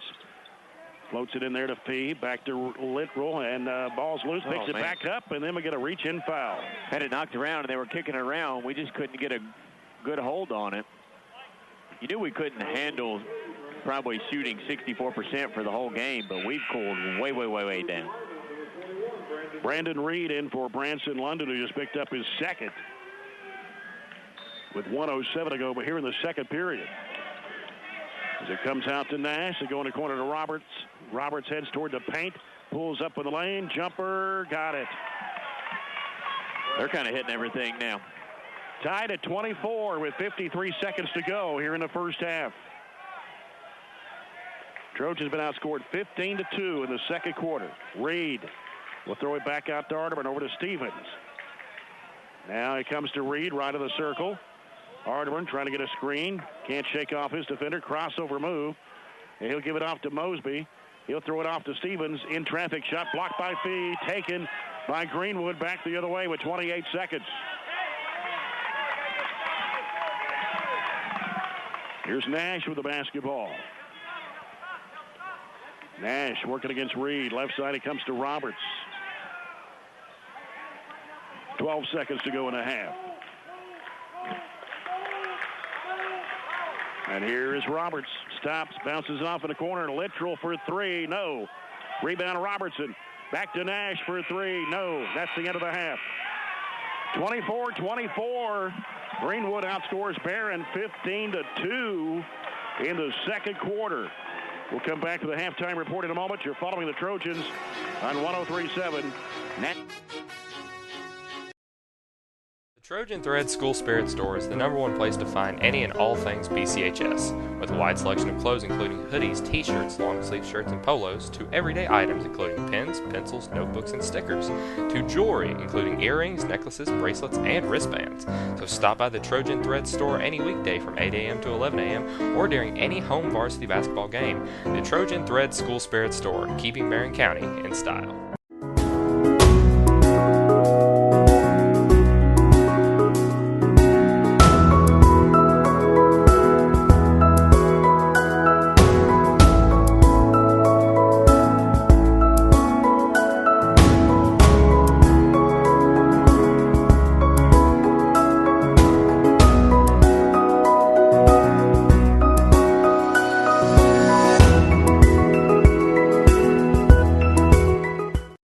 Watching BCHS Live on YouTube or Facebook. BCHS Live is Barren County's own live production group that is here to broadcast various types of events. Founded in 2015 by 5 BCHS students, we are here to set new heights in media and live broadcasting. BCHS Live is involved in all forms of social media. You can find us on youtube.com/BCHS Live, facebook.com/BCHS Live Network, or on Twitter @BCHS Live. BCHS Live, here to bring you everything BCHS, anywhere you want it. The Barren County High School Future Business Leaders of America Club is one of the most largest and thriving clubs at Barren County High. With regional, state, and national competitions to look forward to, students are able to capitalize on every and any aspect of business in the modern world. With competitions centered around technology, writing, speech, and media, among others, any club member is bound to find a path to excel upon. So for their great infusement of technology and business, the FBLA Club has been awarded the January Club Spotlight by BCHS Live. Trojan Thread School Spirit Store is the #1 place to find any and all things BCHS, with a wide selection of clothes including hoodies, t-shirts, long-sleeve shirts, and polos, to everyday items including pens, pencils, notebooks, and stickers, to jewelry including earrings, necklaces, bracelets, and wristbands. So stop by the Trojan Thread Store any weekday from 8 a.m. to 11 a.m. or during any home varsity basketball game. The Trojan Thread School Spirit Store, keeping Barren County in style.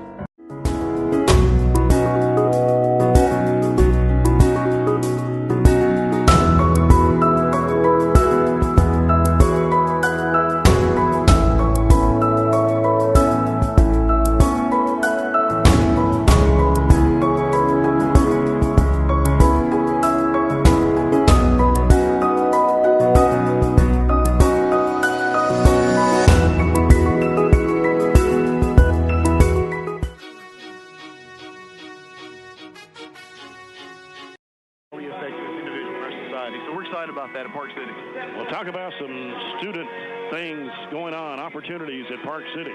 Yeah, we have some great student opportunities going on, starting with our 21st Century program, after-school program, Cub Club, that just provides a plethora of student opportunity to share their student voice and learn more about what they have interest in, and they being the students. I also want to talk about our academic team, 6th grade showcase. We finished 2nd in the region, so really proud of those kiddos and their hard work and their academics. Our 4th and 5th grade team is getting prepped up for district competition coming up here in the next week. In addition, our magnet program is currently doing an independent study, car study at Mammoth Cave National Park. So they go out there multiple times a month and do off the regular path cave tours and also study work with the rangers there. So great opportunity for our students.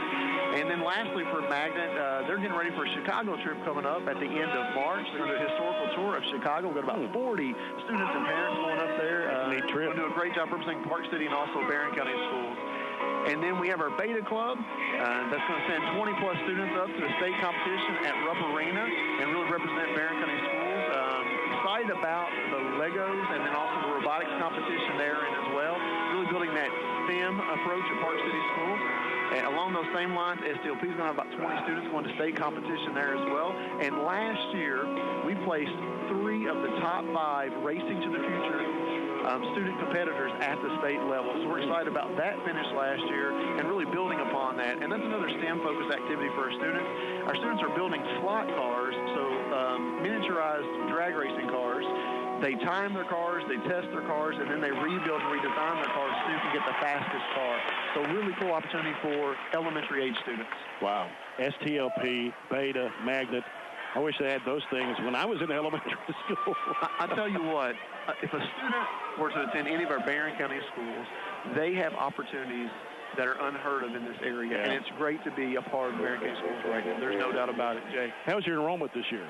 We are up again. We are fluctuating between 440 and 450. So if you go back to when I started just a short 8 years ago, we were at about 350 at that time. So we're almost 100 students. So exciting times to be a Park City Bear. Well, I appreciate your time. Thanks so much for filling us in on what's going on at Park City, and wish you the best for the rest of this semester. It'll be over before you know it. Here we are. January's already gone. Yes, sir. And you know what? Outside it feels like maybe it's March already. So I'll tell you what, glad to be a part of Park City School and also Barren County Schools. We are BC, and go Trojans tonight. Absolutely. Thank you, sir. Appreciate it. Thank you, Jay. Mr. Anthony James, the principal at Park City Elementary, here with us at halftime. We'll come back with the Zaxby's halftime report in a moment. 24-24. You're following the Trojans on 103.7 Nash Icon. It's cold. It's cold.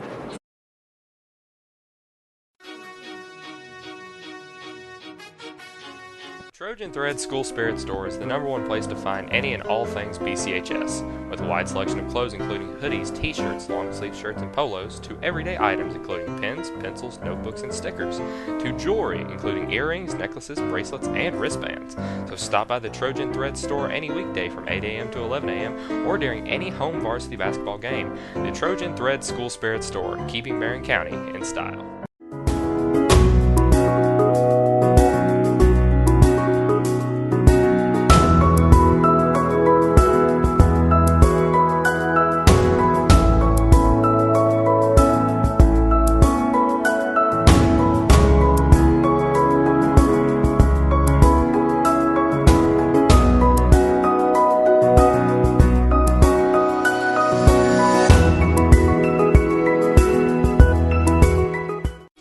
You're watching BCHS Live on YouTube or Facebook. BCHS Live is Barren County's own live production group that is here to broadcast various types of events. Founded in 2015 by 5 BCHS students, we are here to set new heights in media and live broadcasting. BCHS Live is involved in all forms of social media. You can find us on youtube.com/BCHS Live, facebook.com/BCHS Live Network, or on Twitter at BCHS Live. BCHS Live, here to bring you everything BCHS, anywhere you want it. The Barren County High School Future Business Leaders of America Club is one of the most largest and thriving clubs at Barren County High. With regional, state, and national competitions to look forward to, students are able to capitalize on every and any aspect of business in the modern world. With competitions centered around technology, writing, speech, and media, among others, any club member is bound to find a path to excel upon. So for their great infusement of technology and business, the FBLA Club has been awarded the January Club Spotlight by BCHS Live.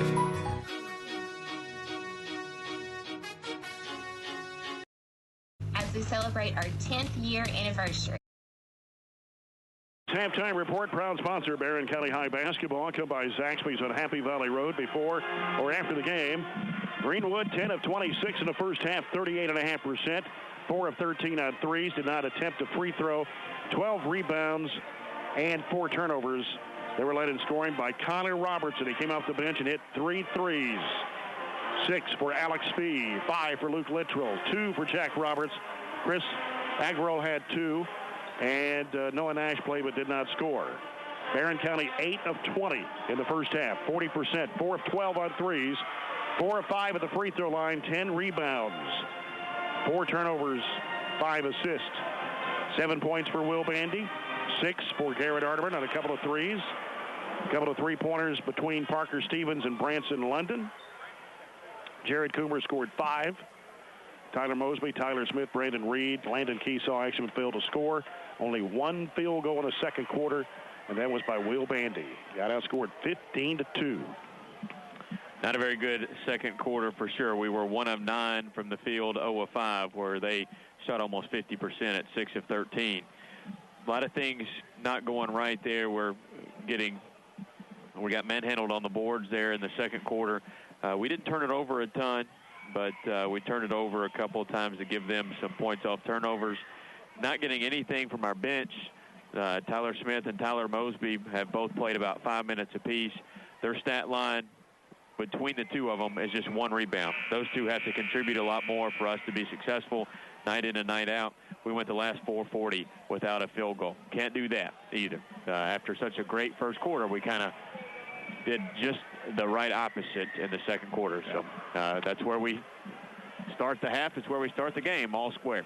Trojans with 2 fouls in the first half, both on Branson London. Alex Fee picked up 2 for Greenwood. They had 5 whistled against the Gators. And it's Gators basketball as Noah Nash starts this third quarter for Coach Bob Pels. High post is Fee. He'll kick it out to Robertson. He also starts the second half. Fee, left side, after Littrell. Again, the Gators without their leading scorer tonight, Dawson Crump. And they go inside to Fee. Going to get a foul on Will Bandy. His first, team's first of the second half. This third quarter brought to you by A.F. Crow & Son Funeral Home. Here's the lob into Fee in the lane. Kicks it back out to Roberts. He heads toward the paint. Back in there to Fee. Over to Robertson. Fakes a 3. Moves in. 15-footer. In and out. Rebound to London. Ran him off the line that time. He was perfect from 3, so not so much from 2. Here's Parker Stevens with the basketball out front for the Trojans. Left side it goes to Coomer. Now Coomer over to Stevens for 3. No good. Batted up in the air. Pulled down by Fee. Greenwood has it the other way. Nash off to Roberts. Down lows Robertson, threw it away, and it's going to come back into the back court. He stepped over the line. Inside, they're going to have a foul down low. And didn't catch a break there. Probably an over in the back, and Jared couldn't keep his feet, couldn't go straight up as he fell into Nash, who's going to go to the line for 2. Noah Nash, 5'9", 150, a junior.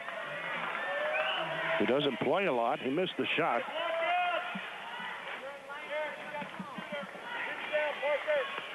He'll have one more. 24-24. 6:58 to go, third quarter. Puts this one up and in. Give Greenwood the lead. 25-24.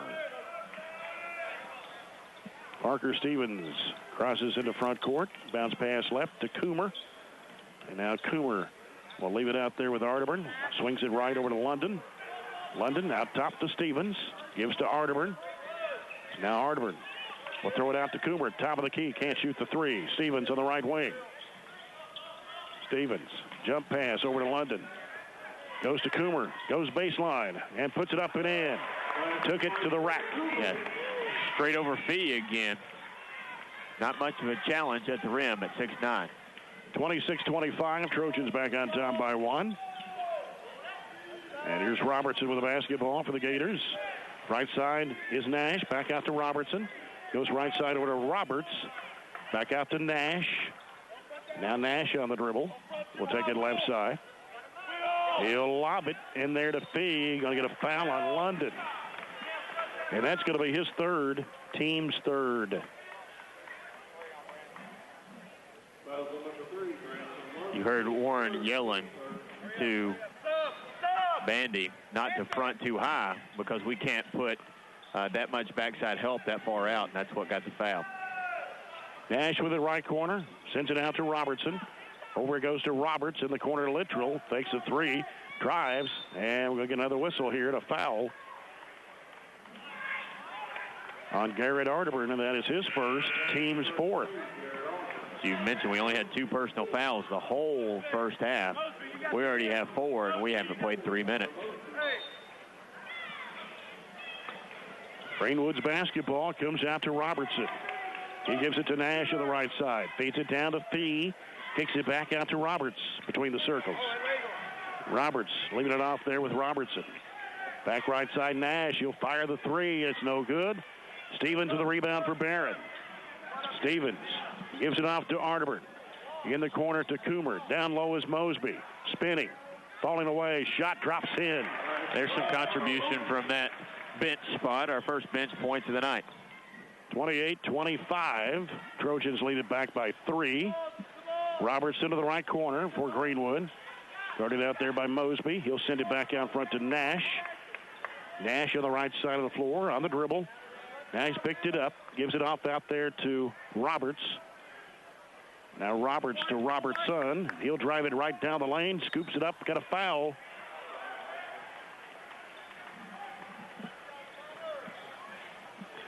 Jared Coomer, his second personal. 5th one on the Trojans here in the second half. And that's going to send it to the free throw line. Connor Robertson, a senior, knocked down 3 threes in that second quarter. Got the free throw for his 10th point. On the Coca-Cola scoreboard, Russell County leads Metcalfe County 35-10 in the boys game. Shot pops out from Robertson. Barren back the other way. Stevens, he'll send it off to Bandy. Bandy back out to Stevens. 28-26. Trojans lead it by 2. 4:44 to go, third quarter. Here's Arterburn trying to go inside. Kicks it back over to Stevens. Bounce pass off to Mosby. Steps back, shoots a three. Got it! Wow, that looked good. Mosby, 2 field goals coming off the bench here in the second half. 31-26. Trojans back up by 5. Here's Littrell on the left side. They go to Roberts into the corner. He'll dribble it back out. Comes to Roberts. Roberts trying to work off the screen right. He'll dribble it to the right side. And now looks for Fee down low. Throws it back out to Nash. Straight away 3. No. And here comes Bandy with it for the Trojans. Bandy stops. Feeds it off to Coomer. Puts it up. He got fouled, but no whistle. Shot got blocked. And on the other end, here's Fee trying to go in. He's going to be ball knocked out of bounds by Coomer. Long way to run for Jared Coomer after the missed layup. All the way back down. Good hustle. Not giving up on the player, pouting about a missed layup. Get back in and play defense. Tyler Smith checking in for Will Bandy with 3:58 to play here in the third. Trojans 31, Greenwood 26. Roberts gets it in there to Agro. Puts it up. He's fouled. They don't have a field goal this half either halfway through the quarter. Another chance to add to their point total at the free throw line again, though. Tyler Smith, his first, team 6. Agro at the line. The free throw is good. His third point of the game. He's a 72% free throw shooter. Agro at the free throw line. His second toss is also good. They are 4 of 6 at the line here in the third. Goes one of those, a People's Bank 3. Yeah, they're already in the bonus, though, too. We have no fouls for them. Yeah. Coomer going strong to the bucket, rolls it off the rim. Agro with a rebound for Greenwood. Here's Robertson. He wanted to shoot that 3. Now here's Roberts for a 3. He drained. That time, they've had some timely 3s. Again, this time to put them back even.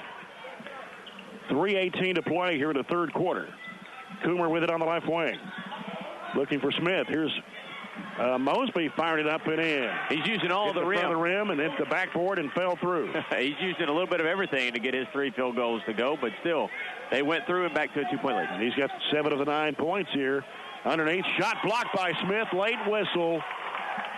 And Smith is going to be called for the foul, his second, team 7th. And right now the Trojans have 7 fouls. Greenwood has absolutely 0. Probably a foul on Tyler, but it was just thought we were going to get away with it, and then the whistle came late. Agro with a bounce in the roll for his 3rd one in a row. 33-32. And he hits them both. Ties it up again at 33, just under 3 minutes to play in the third quarter. Now we need to get some fouls down on our end here. I think they'll even up here. I have a feeling. Parker Stevens with it. Dribbles right, bounce pass over to Coomer. Coomer gets a screen from Smith. Threw a bad pass, and here comes Littrell with it. Littrell to the rack. He'll flip it up. It is good, and a foul. Bonus before we get out of the third period. Ardeburn's second, team's 8th. If I'm not mistaken, I think this is their first lead too. Have they? They've tied it a couple times, but never taken the lead. That bucket there by Littrell, first lead and a chance to add to it with an and 1. Littrell's a 50% shooter. Let's see, and he missed it.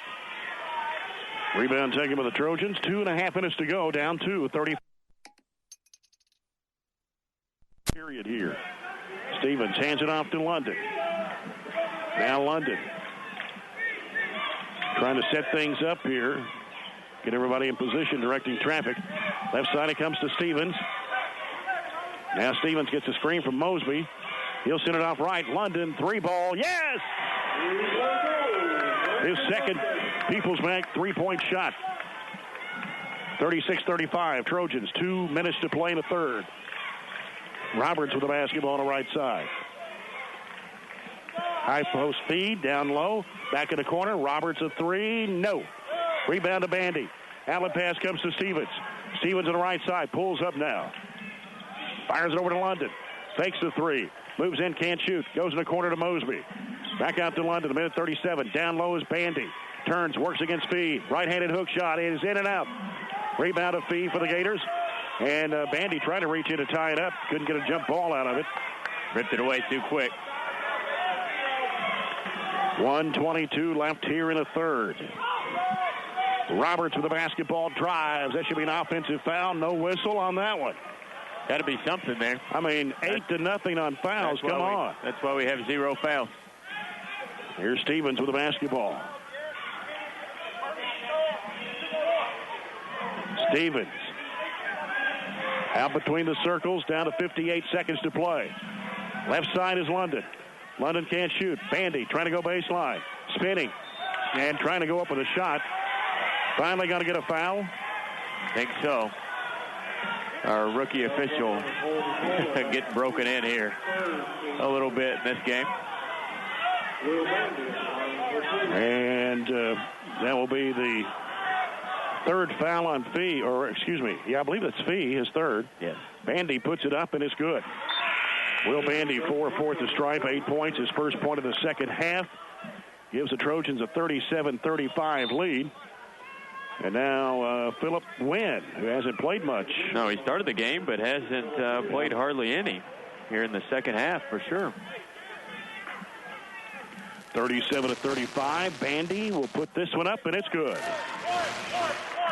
38-35, 50 seconds to go in the third quarter. Take a little 1-2-2 half court. First time we've come out of anything but man. Here's Roberts having trouble. Gives it and stolen away by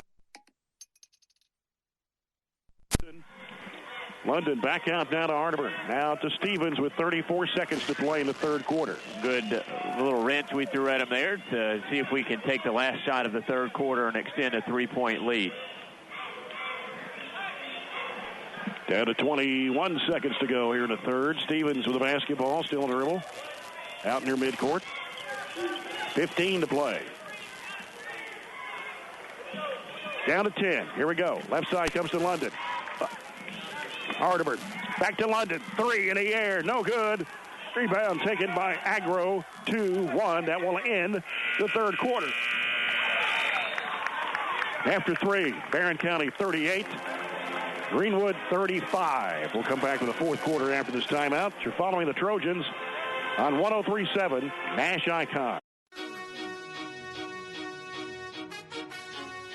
Trojan Thread School Spirit Store is the #1 place to find any and all things BCHS, with a wide selection of clothes including hoodies, t-shirts, long-sleeve shirts, and polos, to everyday items including pens, pencils, notebooks, and stickers, to jewelry including earrings, necklaces, bracelets, and wristbands.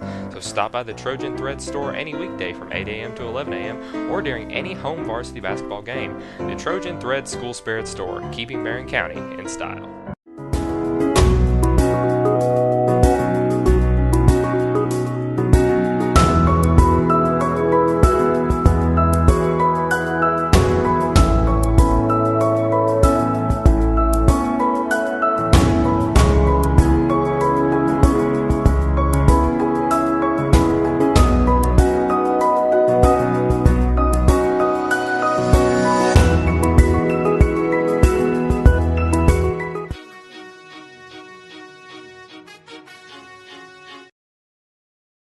Coach of the 1997 and 2007 4th Region champions Barren County Trojanettes. Join us February 10th at Barren County High School Gym as we celebrate our 10th and 20th year anniversary.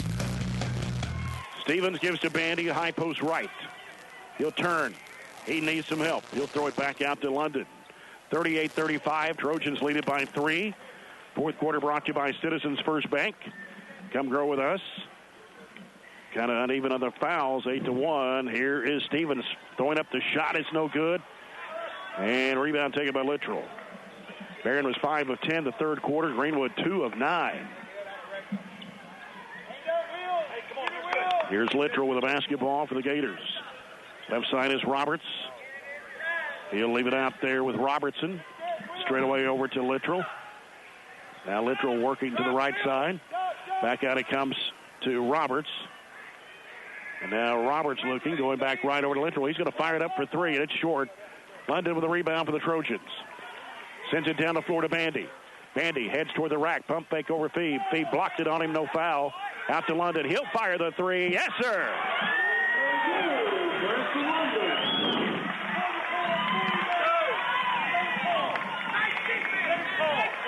(41-35). I don't think these people know what defense is, do they? Back behind us. Here's P with it in the circle. And it knocked away. There's defense right there. Smith. Oh, he's going to call a walk. Call walking. He went to the floor, but a good hustle by Tyler Smith. Wasn't nobody around him. He didn't get pushed down. He just tried to gather it and toss it all at the same time and couldn't.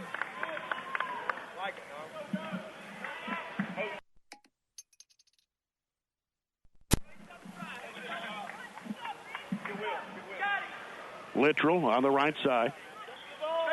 Agro posted down low. Can't get it to him. Robertson with it out front.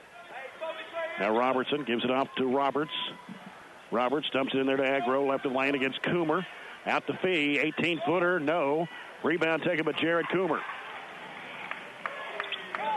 Gives it off to Stevens. Now London to the corner to Arterburn. Diagonal pass out to Coomer.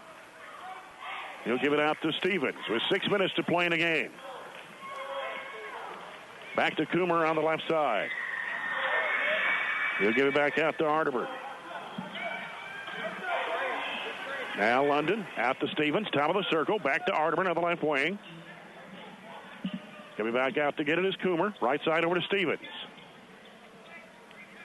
And Stevens brings it back out, gives it to London. Ball knocked away by Littrell. Loose ball on the floor. Wow. Boy, they missed that one big time. I didn't see it. It was right here. The table blocked us out, but Warren pretty adamant that he was never out of bounds. The Greenwood player was out of bounds, if anybody, but they get the ball down 5. Not getting a break. Clearly not tonight, are we? Here's a pass down low to Agro. Back in the corner, Nash will pull the trigger. It's no good. Rebound to Arterburn.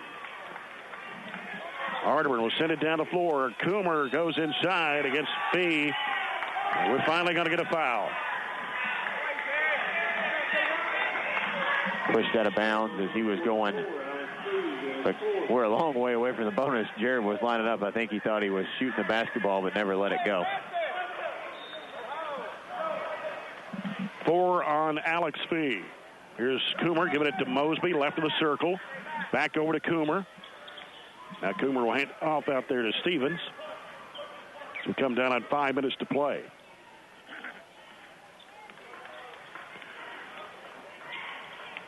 Stevens bounce pass in the middle there to Mosby. Turns, looks. Got to do something with it. Gives it back over. They go down low into Coomer. He puts it up and in. And we got a foul. That was late. 24.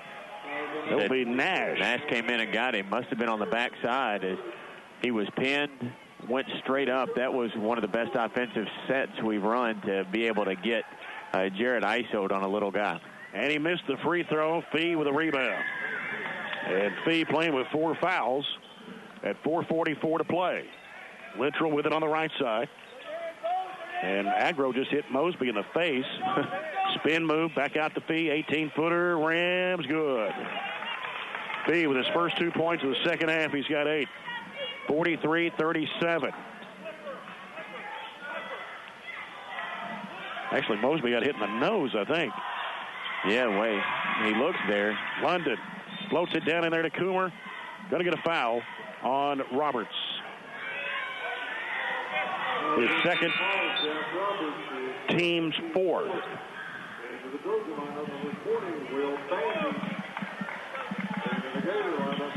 43-37, a 6-point lead for Barren with 4:17 remaining. And the ball goes out of bounds off of Agro.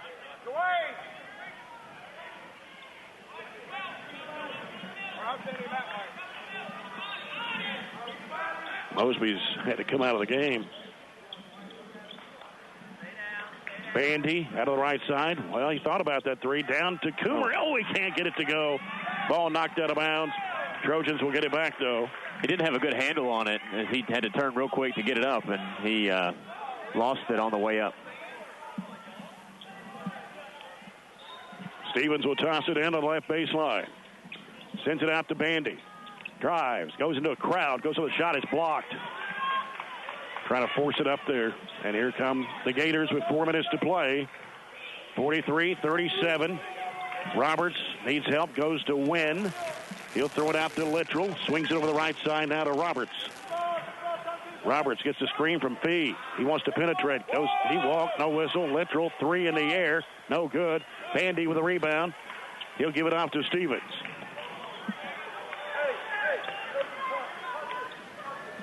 See if we can extend the 6-point lead here. 3:33 to go in the game. Stevens works on the high post to Bandy. Turns. We'll throw it over to Stevens, right wing. Dumps it down in there to Coomer. Can't shoot. Back out to Bandy. Bandy floats it over to London, left corner. London will send it back out front to Stevens with 3:13 to play. Dribbles left. Now looks right, bounces it out to London. London wants to drive to the basket. He'll put it up. It's no good. Fee with a rebound. Stolen away by Arterburn. Jumped in front of Littrell. Back out to London. Fires it down to Coomer. Wide open. Puts it up and in. He was just kind of hiding underneath. Snuck in between the Greenwood players who had their back to him. Good find by Branson to extend it now to an 8-point lead. Under 3 minutes to go in the basketball game. Full timeout here. Coca-Cola timeout. We'll try to take a timeout. Look at a Coca-Cola scoreboard check. Monroe County leading Glasgow 53-44 after the third quarter now. They've come from behind by 11 at the end of the first quarter. They come back to a 9-point lead at the end of third.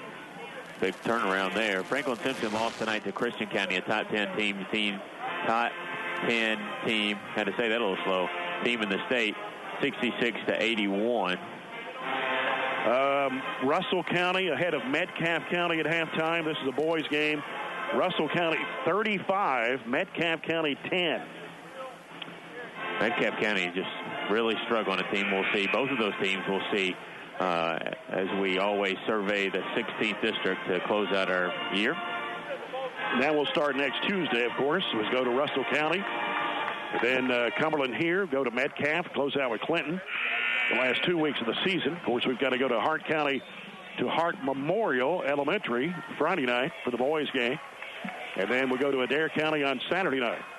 One other score, 14th district score, no surprise, 53-19. Bowling Green's ahead of South Warren at the half.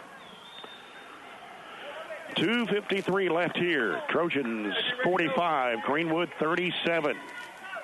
And here's Nash with it, right side over to Roberts. Roberts wants to make a move toward the basket, puts it up and in. His first field goal of the game. Not what you want coming out of a timeout, just a defensive breakdown. 45-39. Now London's in a trap. And the pass off to Coomer. He'll fire it back out to Stevens. Over it goes to Arterburn. He goes down into Bandy, throws it up and in off the window. Nobody really went up to body him up, and he kind of took his time, balanced it up, and threw it off the glass. Bandy with 11 points. Good for a People's Bank shot. 2:12 to go. 47-39. Trojans Fee losing the handle. And London comes up with a basketball, sends it up court to Coomer. Coomer driving to the rack, puts it up short. And taken by Robertson. He'll give it off to Roberts. Just under 2 minutes to play. Straight away out to Robertson. He wants to drive against Coomer. Spins, throws it back out to Nash. Nash drives, floater, good off the window. I don't think we've taken any charges tonight. That one would have been a hard sell to get Jared all the way across the lane, but still something that we usually have as part of our defensive repertoire that's not there.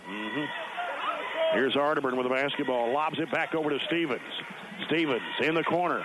Bandy up the baseline. Throws it up and in. What a tough shot. And a foul on Fee, and that'll be it. I think he pushed it up twice. Kind of came back at him, and then he threw it up, giving it a little extra push as it snuck over around the rim and down, and that's a big foul out and disqualification for Greenwood. Only the 15th foul of the second half. Alex Fee fouls out with 8 points. Averages almost a double-double. But this team has given us a really good game. You can imagine what the game would be like if their best player was on the floor. So Will Bandy will go to the free throw line for a chance at an old-fashioned three-point play.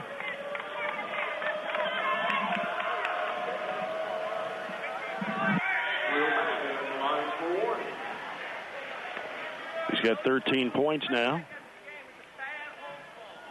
And the shot goes up, and it rattles out. First miss from the line. He had 5 out of 5 before that one. 49-41. Here's a three by Robertson, and a foul. Just went swatting at it instead of closing out. Hit him in the hand, and he'll get 3 free throws. Coomer's third personal. 9th one on the Trojans in the second half.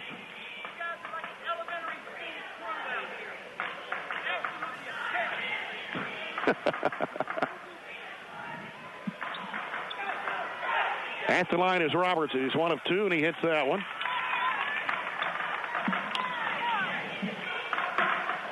Still a long way away from over. 49-42, 49-43. Three free ones can get it back to a it is back to a 2-possession game. Get it back to 5. And got that one to go. Timeout by Greenwood with 1:16 to play. 49-44. Trojans lead it by 5. Yeah, we got an elementary crew out there tonight. One of them's a college official. And when it doesn't go your way, I guess you make up a little bit of anything to say.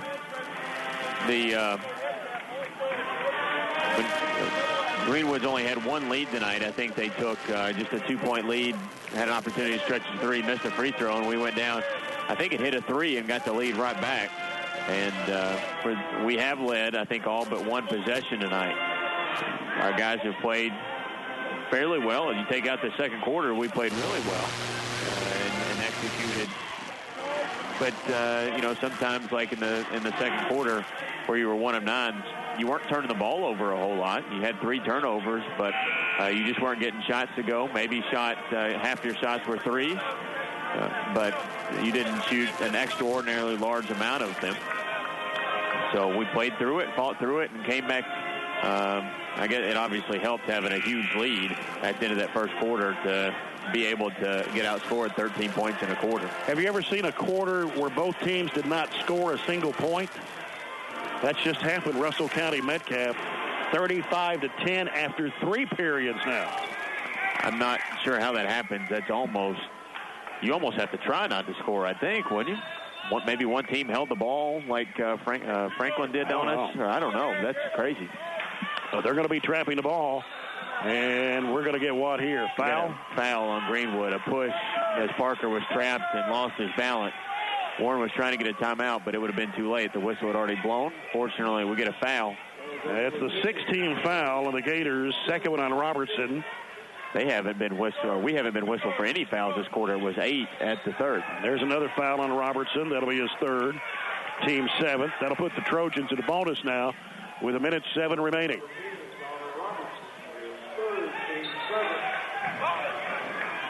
(49-44). And going to be London going to the free throw line. Knocked down 3 Peoples Bank 3-point shots tonight. 2 in the second half. I thought Parker was the shooter. And London puts it up, and it's good. Oh, Parker would have been the shooter, the foul before. That was right. Sorry. 50-44. London can make it a 3-possession game here if he connects on the bonus shot.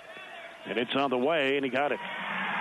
11 for Branson London, 51-44 Trojans. So we come down to a minute to play. Of course, Fee is fouled out for Greenwood. Right side it goes to Wen. They throw it back out to Roberts.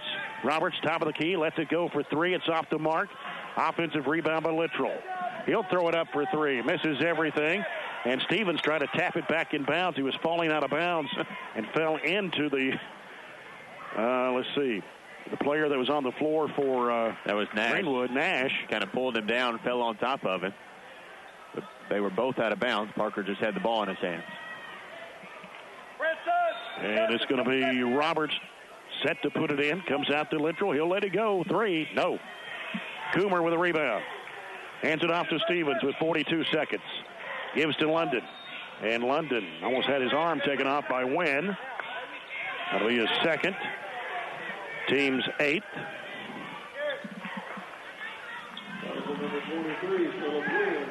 Well, they sent me the wrong score, so that okay. kind of they just kind of takes care of that. Copied and pasted the score. 52-23, 6 minutes to go. Russell County. Shot goes up. It is good for London. The way the game started off with 22 points in a quarter, you would have thought this was going to be a really, really high-scoring game. Yeah, it was 22-9. It took us 3 more quarters to even get back to that score, didn't it? Yep. London goes 4 for 4, and that is his 13th point of the game. The Trojans lead it by 9, 53-44 with 38.6 to play. This will be a 30-second timeout. The Trojans try to even their record at 12-12 tonight against the Greenwood Gators. Got 15-9. We've outscored them by 6 here in this period. Yeah, this is a win that would have been tough. if you looked at the schedule, and I think it obviously would have been tough if they had tougher. It still was a tough win, but with Crump out there, you never know what happens. We had to basically run the table, and pretty much Robertson picked up the slack because he's got 13, and he wasn't on the radar. I don't even know. So we have a real chance to have a winning record going into the district tournament if we continue to play. And Littrell passes it off to Wynn. He runs into London. Get our first charge of the night. Branch took it. 3 on Wynn. That'll be 9 on the Gators. Well, after the Trojans had 8 fouls to none for the Gators got the last 9 fouls. And another foul on the Gators, having the foul. 29.5 seconds to play. There's one you don't see very often. It was 8-0, right? And then now it's 10-0. Yes. The fouls have been on runs. At the line is Parker Stevens. Knocked down a 3-point shot in the first quarter. He's a 60% free throw shooter. Be 2 shots. First one is up, and it's no good. Barren County 4 of 7 at the line here in the fourth quarter. London hit all 4 of his. Stevens fires, misses again. Rebound to Roberts. Greenwood on the run. 25 seconds to play, and he loses handle, scoops it back up underneath the basket, throws it back out to Wynn. High arching 3, short. And underneath, Robertson puts it up. It won't go. Rebound to London with 14 seconds to play. We're down to 10. Still 10 seconds to play. They have thrown in the towel for sure. That will do it. Trojans win tonight 53-44 over the Greenwood Gators. As the Trojans go to 12-12 on the year, Greenwood falls to 15-10. We'll come back with the Coca-Cola postgame report in a moment as you're following the Trojans on 103.7 Nash Icon. Trojan Thread School Spirit Store is the #1 place to find any and all things BCHS, with a wide selection of clothes including hoodies, t-shirts, long-sleeve shirts, and polos, to everyday items including pens, pencils, notebooks, and stickers, to jewelry including earrings, necklaces, bracelets, and wristbands. So stop by the Trojan Thread Store any weekday from 8 a.m. to 11 a.m. or during any home varsity basketball game. The Trojan Thread School Spirit Store, keeping Barren County in style.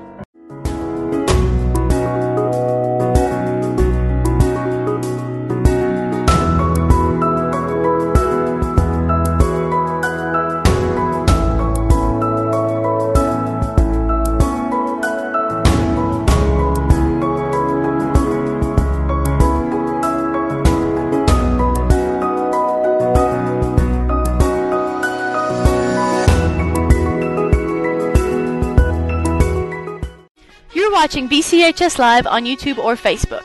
BCHS Live is Barren County's own live production group that is here to broadcast various types of events. Founded in 2015 by 5 BCHS students, we are here to set new heights in media and live broadcasting. BCHS Live is involved in all forms of social media. You can find us on youtube.com/BCHS Live, facebook.com/BCHS Live Network, or on Twitter @BCHS Live. BCHS Live, here to bring you everything BCHS, anywhere you want it.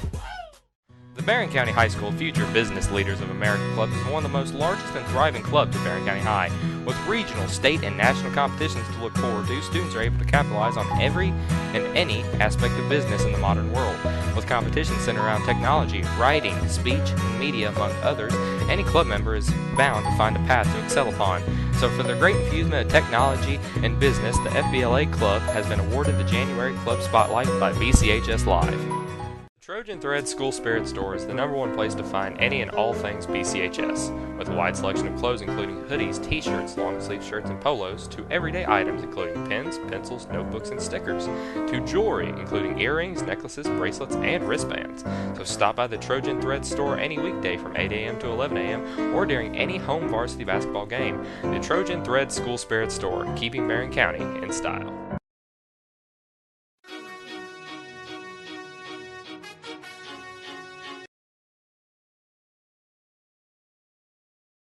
Greenwood in the second half, 5 of 21 from the field, 23.8%.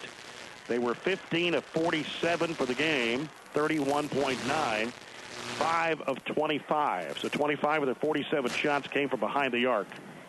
9 of 12 at the free throw line. They had 25 rebounds, 6 on the offensive end, had 8 assists and 9 turnovers. They had one player in double figures. It was Connor Robertson that came off the bench. Hit 3 threes in that second quarter. 4 of 5 at the foul line in the second half. Finishes with 13 points. Also tonight in scoring, it was Alex Fee scoring 8.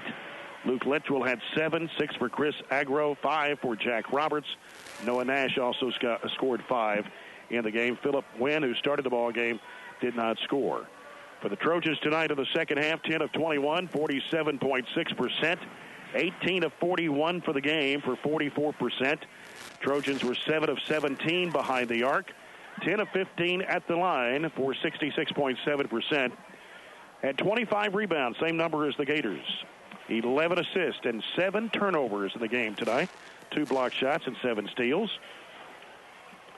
3 players in double figures tonight for the Trojans, as they were led in scoring by Branson London and Will Bandy, both with 13 apiece.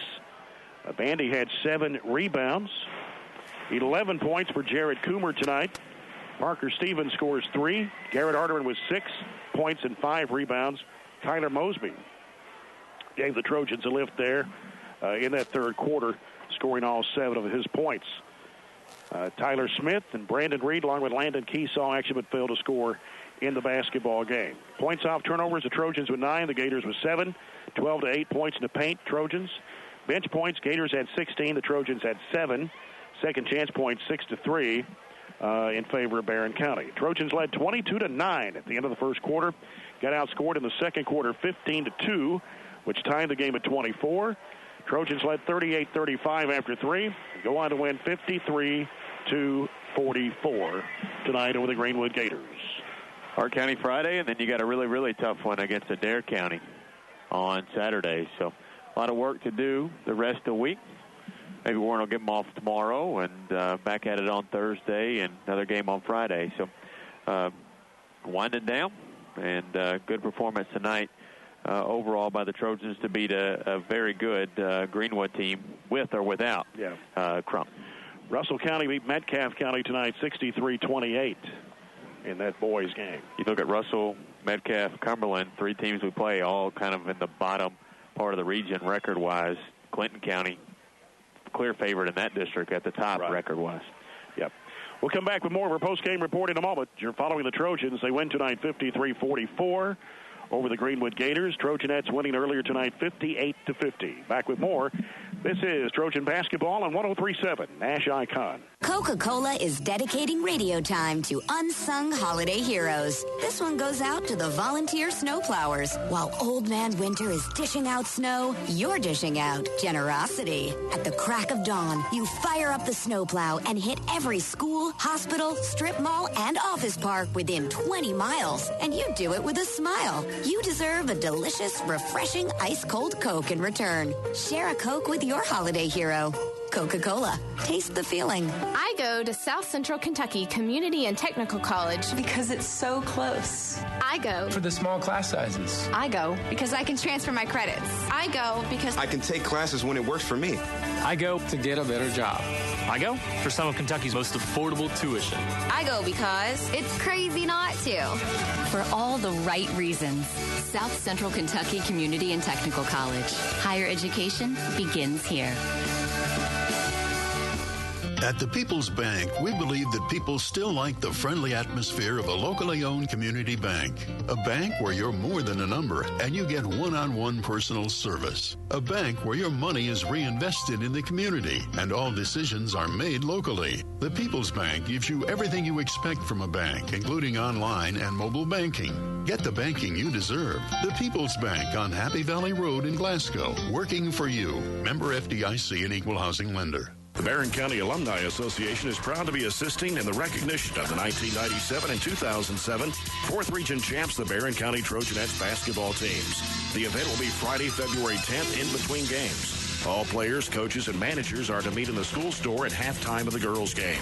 Contact Jackie Knuckles or Bob Blair at 270-651-6315. Join us for a night of celebration as we welcome back the 1997 and 2007 4th Region champs, the Barren County Trojanettes. You're listening to Barren County Sports on 103.7 Nash Icon. This is Kelsey Trowbridge Thomas, a member of the 2007 Trojanettes 4th Region champs. Join us February 10th at Barren County High School Gym as we celebrate our 10th year anniversary. Back courtside with Coach Warren Cunningham. This is Jay Turner as we're into the post-game report. Coach's comments brought to you by McDonald's. Coach, congratulations, Steve. Tough win tonight. I know they were without Dawson Crump, but they had some guys that kind of picked up the slack for him regardless. They were, and obviously being without them hurt them, but being without him hurt them. But at the same time, you know, one of their strengths is they got a lot of guys that can play. They got good backcourt guys and on the perimeter that shoot it, that handle it. And then obviously with Fee and 44 and 22 inside, those guys are a load, and they're really difficult to defend because of how well they score it and the different areas they can score it from. So I thought it was, second quarter was a struggle there. I thought we got content with, we made a lot of shots in the first quarter from the perimeter, and we kind of got content with that, it seemed like. And we had to kind of get back to the way that we play, and I thought we did that as the game went on. Of course, Alex Fee had 8 points, 11 rebounds, probably the tallest player in the region. He affects the game in so many ways, even when he's not scoring, because he's a really good passer. They run a lot of things that they do through him, where he passes out of the high post. He rebounds the ball well, and then also him protecting the rim is a huge difference in the game, because we try to get the ball to the rim, and when he's standing back there, it makes it difficult to score it sometimes. And we were trying to do some things to get him away from the basket and attack the rim. So sometimes those things are hard to do, but he's just, we said at halftime, I think he had 6 points, 6 rebounds, and 3 assists. He has such a big impact on the game even when he's not scoring. He had 3 guys in double figures. Branson London, 13. Will Bandy had 13 points, 7 rebounds. Jared Coomer had 11. I thought the big lift was when Tyler Mosby in that third quarter scored a 3 and a couple of 2-point baskets for you. Well, it was huge. It was kind of in a stretch there. We'd scored 2 points in the second, and the third quarter didn't get off to the best start. We were struggling a little bit, and he kind of gave us a big lift and pushed the lead out some, and that was huge for us. I thought Branson made some big shots on both halves. In the first half, we kind of struggled a little bit, and he made the shot or two, and then there in the third, he makes the shot.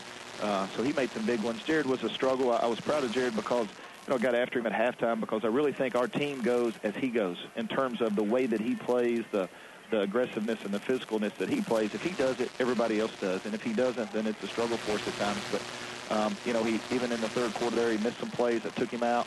And just kind of gave him a minute there, but he made some plays down the stretch for us, and that was good. And like you said, I thought Will Bandy I thought it was his best game from start to finish tonight. He's getting better because he's playing. He's healthy and he's playing, and I think he would be even. I think we would have seen this a month ago had he been healthy, but that's just part of it. But he made some big plays, and he has the ability to attack the rim or step out and shoot it a little bit. So his versatility is a big help. And like you said, Tyler Mosby was huge there I think he went on a 7-0 run himself. Right. But I know he scored 5 straight, but I think it was 7. Gators were 5 of 21 the second half, 23.8%. They shot 25 of their 47 from long range. We did a better job in the second half. And, of course, with 22 I think he was banged up a little bit. He didn't play a lot down the stretch either, so kind of made them perimeter-oriented for the most part. And I thought our rebounding was much better in the second half. We got for the most part, they were one and done on the glass. So on their offensive end, and that was a big difference. I thought we rebounded the ball a lot better in the second half. Well, even your record at 12-12, and you got Hart County in elementary start before. I can't remember. Ever since I've been broadcasting ball games, I don't remember. We played at some small gyms. We played an auxiliary gym at Murray last year. Can't remember the team we played. They were green, but we played them in an auxiliary gym. So, guys, I don't think it'll be a little bit different playing a varsity game on Friday night there. But it should be a neat environment. I know the young guys, JV guys, played over there, I think, a week or two ago. So, it'll be a neat environment for us, and encourage everybody to come out and check us out. We're going to play a JV. JV will play first at 6, followed by the varsity game. So it'll be a neat experience, and something you don't get very often, and that's okay. And then Saturday, of course, head to Adair County. And the thing about it is, it used to be a high school years ago. Hart Memorial. Back in your day, as far back in your day. I was a little. High school Greenville before they, made Hart County. But I think those old gyms are neat. A lot of, the gyms we have here in Barren County, some of the older ones, I think they're pretty neat to play in. And I can remember going to some games, middle school games when I was growing up, when I was a little kid at times, to see some teams play, and those are pretty. I'm sure a lot of good environments and a lot of good memories. So it'll be a good, neat experience for our team. I know Hart County's only won 2 games this year, but they got a guy that averages over 20 points a game. Yeah, he's a really good player. He's a guard, and he handles it, shoots it, and they're really young. They play a lot of young guys, so we can't take anything for granted. We've seen that throughout the year. We're gonna take tomorrow off, which is very unusual, but we're gonna get some rest tomorrow. We got 2 games this weekend, and want our guys here, healthy and hopefully refreshed down the stretch. It's a long season. We played 24 games. We got 6 to go here in the regular season, so we want to have a good finish and try to get some rest tomorrow and come back and get ready Thursday for 2 games, one Friday and one Saturday. Dare County on Saturday, and a pretty good basketball team at Dare. They're very good. They score the ball, and a lot like Bowling Green in terms of scored in bunches and score a ton of points. And they got I looked the other day, they had like 4 guys averaging double figures. It's not completely unheard of, but it is when you got guys averaging 22 and 19 and 18. So that's they really put up a lot of points, and we'll have our hands full. But first things first, we've got a memorial. Go to Raiders Friday night, and be ready for Hart County. Yep. Coach, thanks for your time. Congratulations. All right, thanks, sir. Coach Warren Cunningham of the Trojans winning here tonight 53-44 over the Greenwood Gators. And that's going to wrap up our broadcast. Again, thanks to Todd Belcher, our studio producer. Ryan Metzger, a statistician. Robert Bauer with color commentary. We'll be on the air Friday night. Again, the Trojanettes won earlier tonight 58-50 over Greenwood. This has been a BCHS Live production. Remember to like us on Facebook, subscribe on YouTube, and follow on Twitter. BCHS Live. Everything BCHS, anywhere you want it.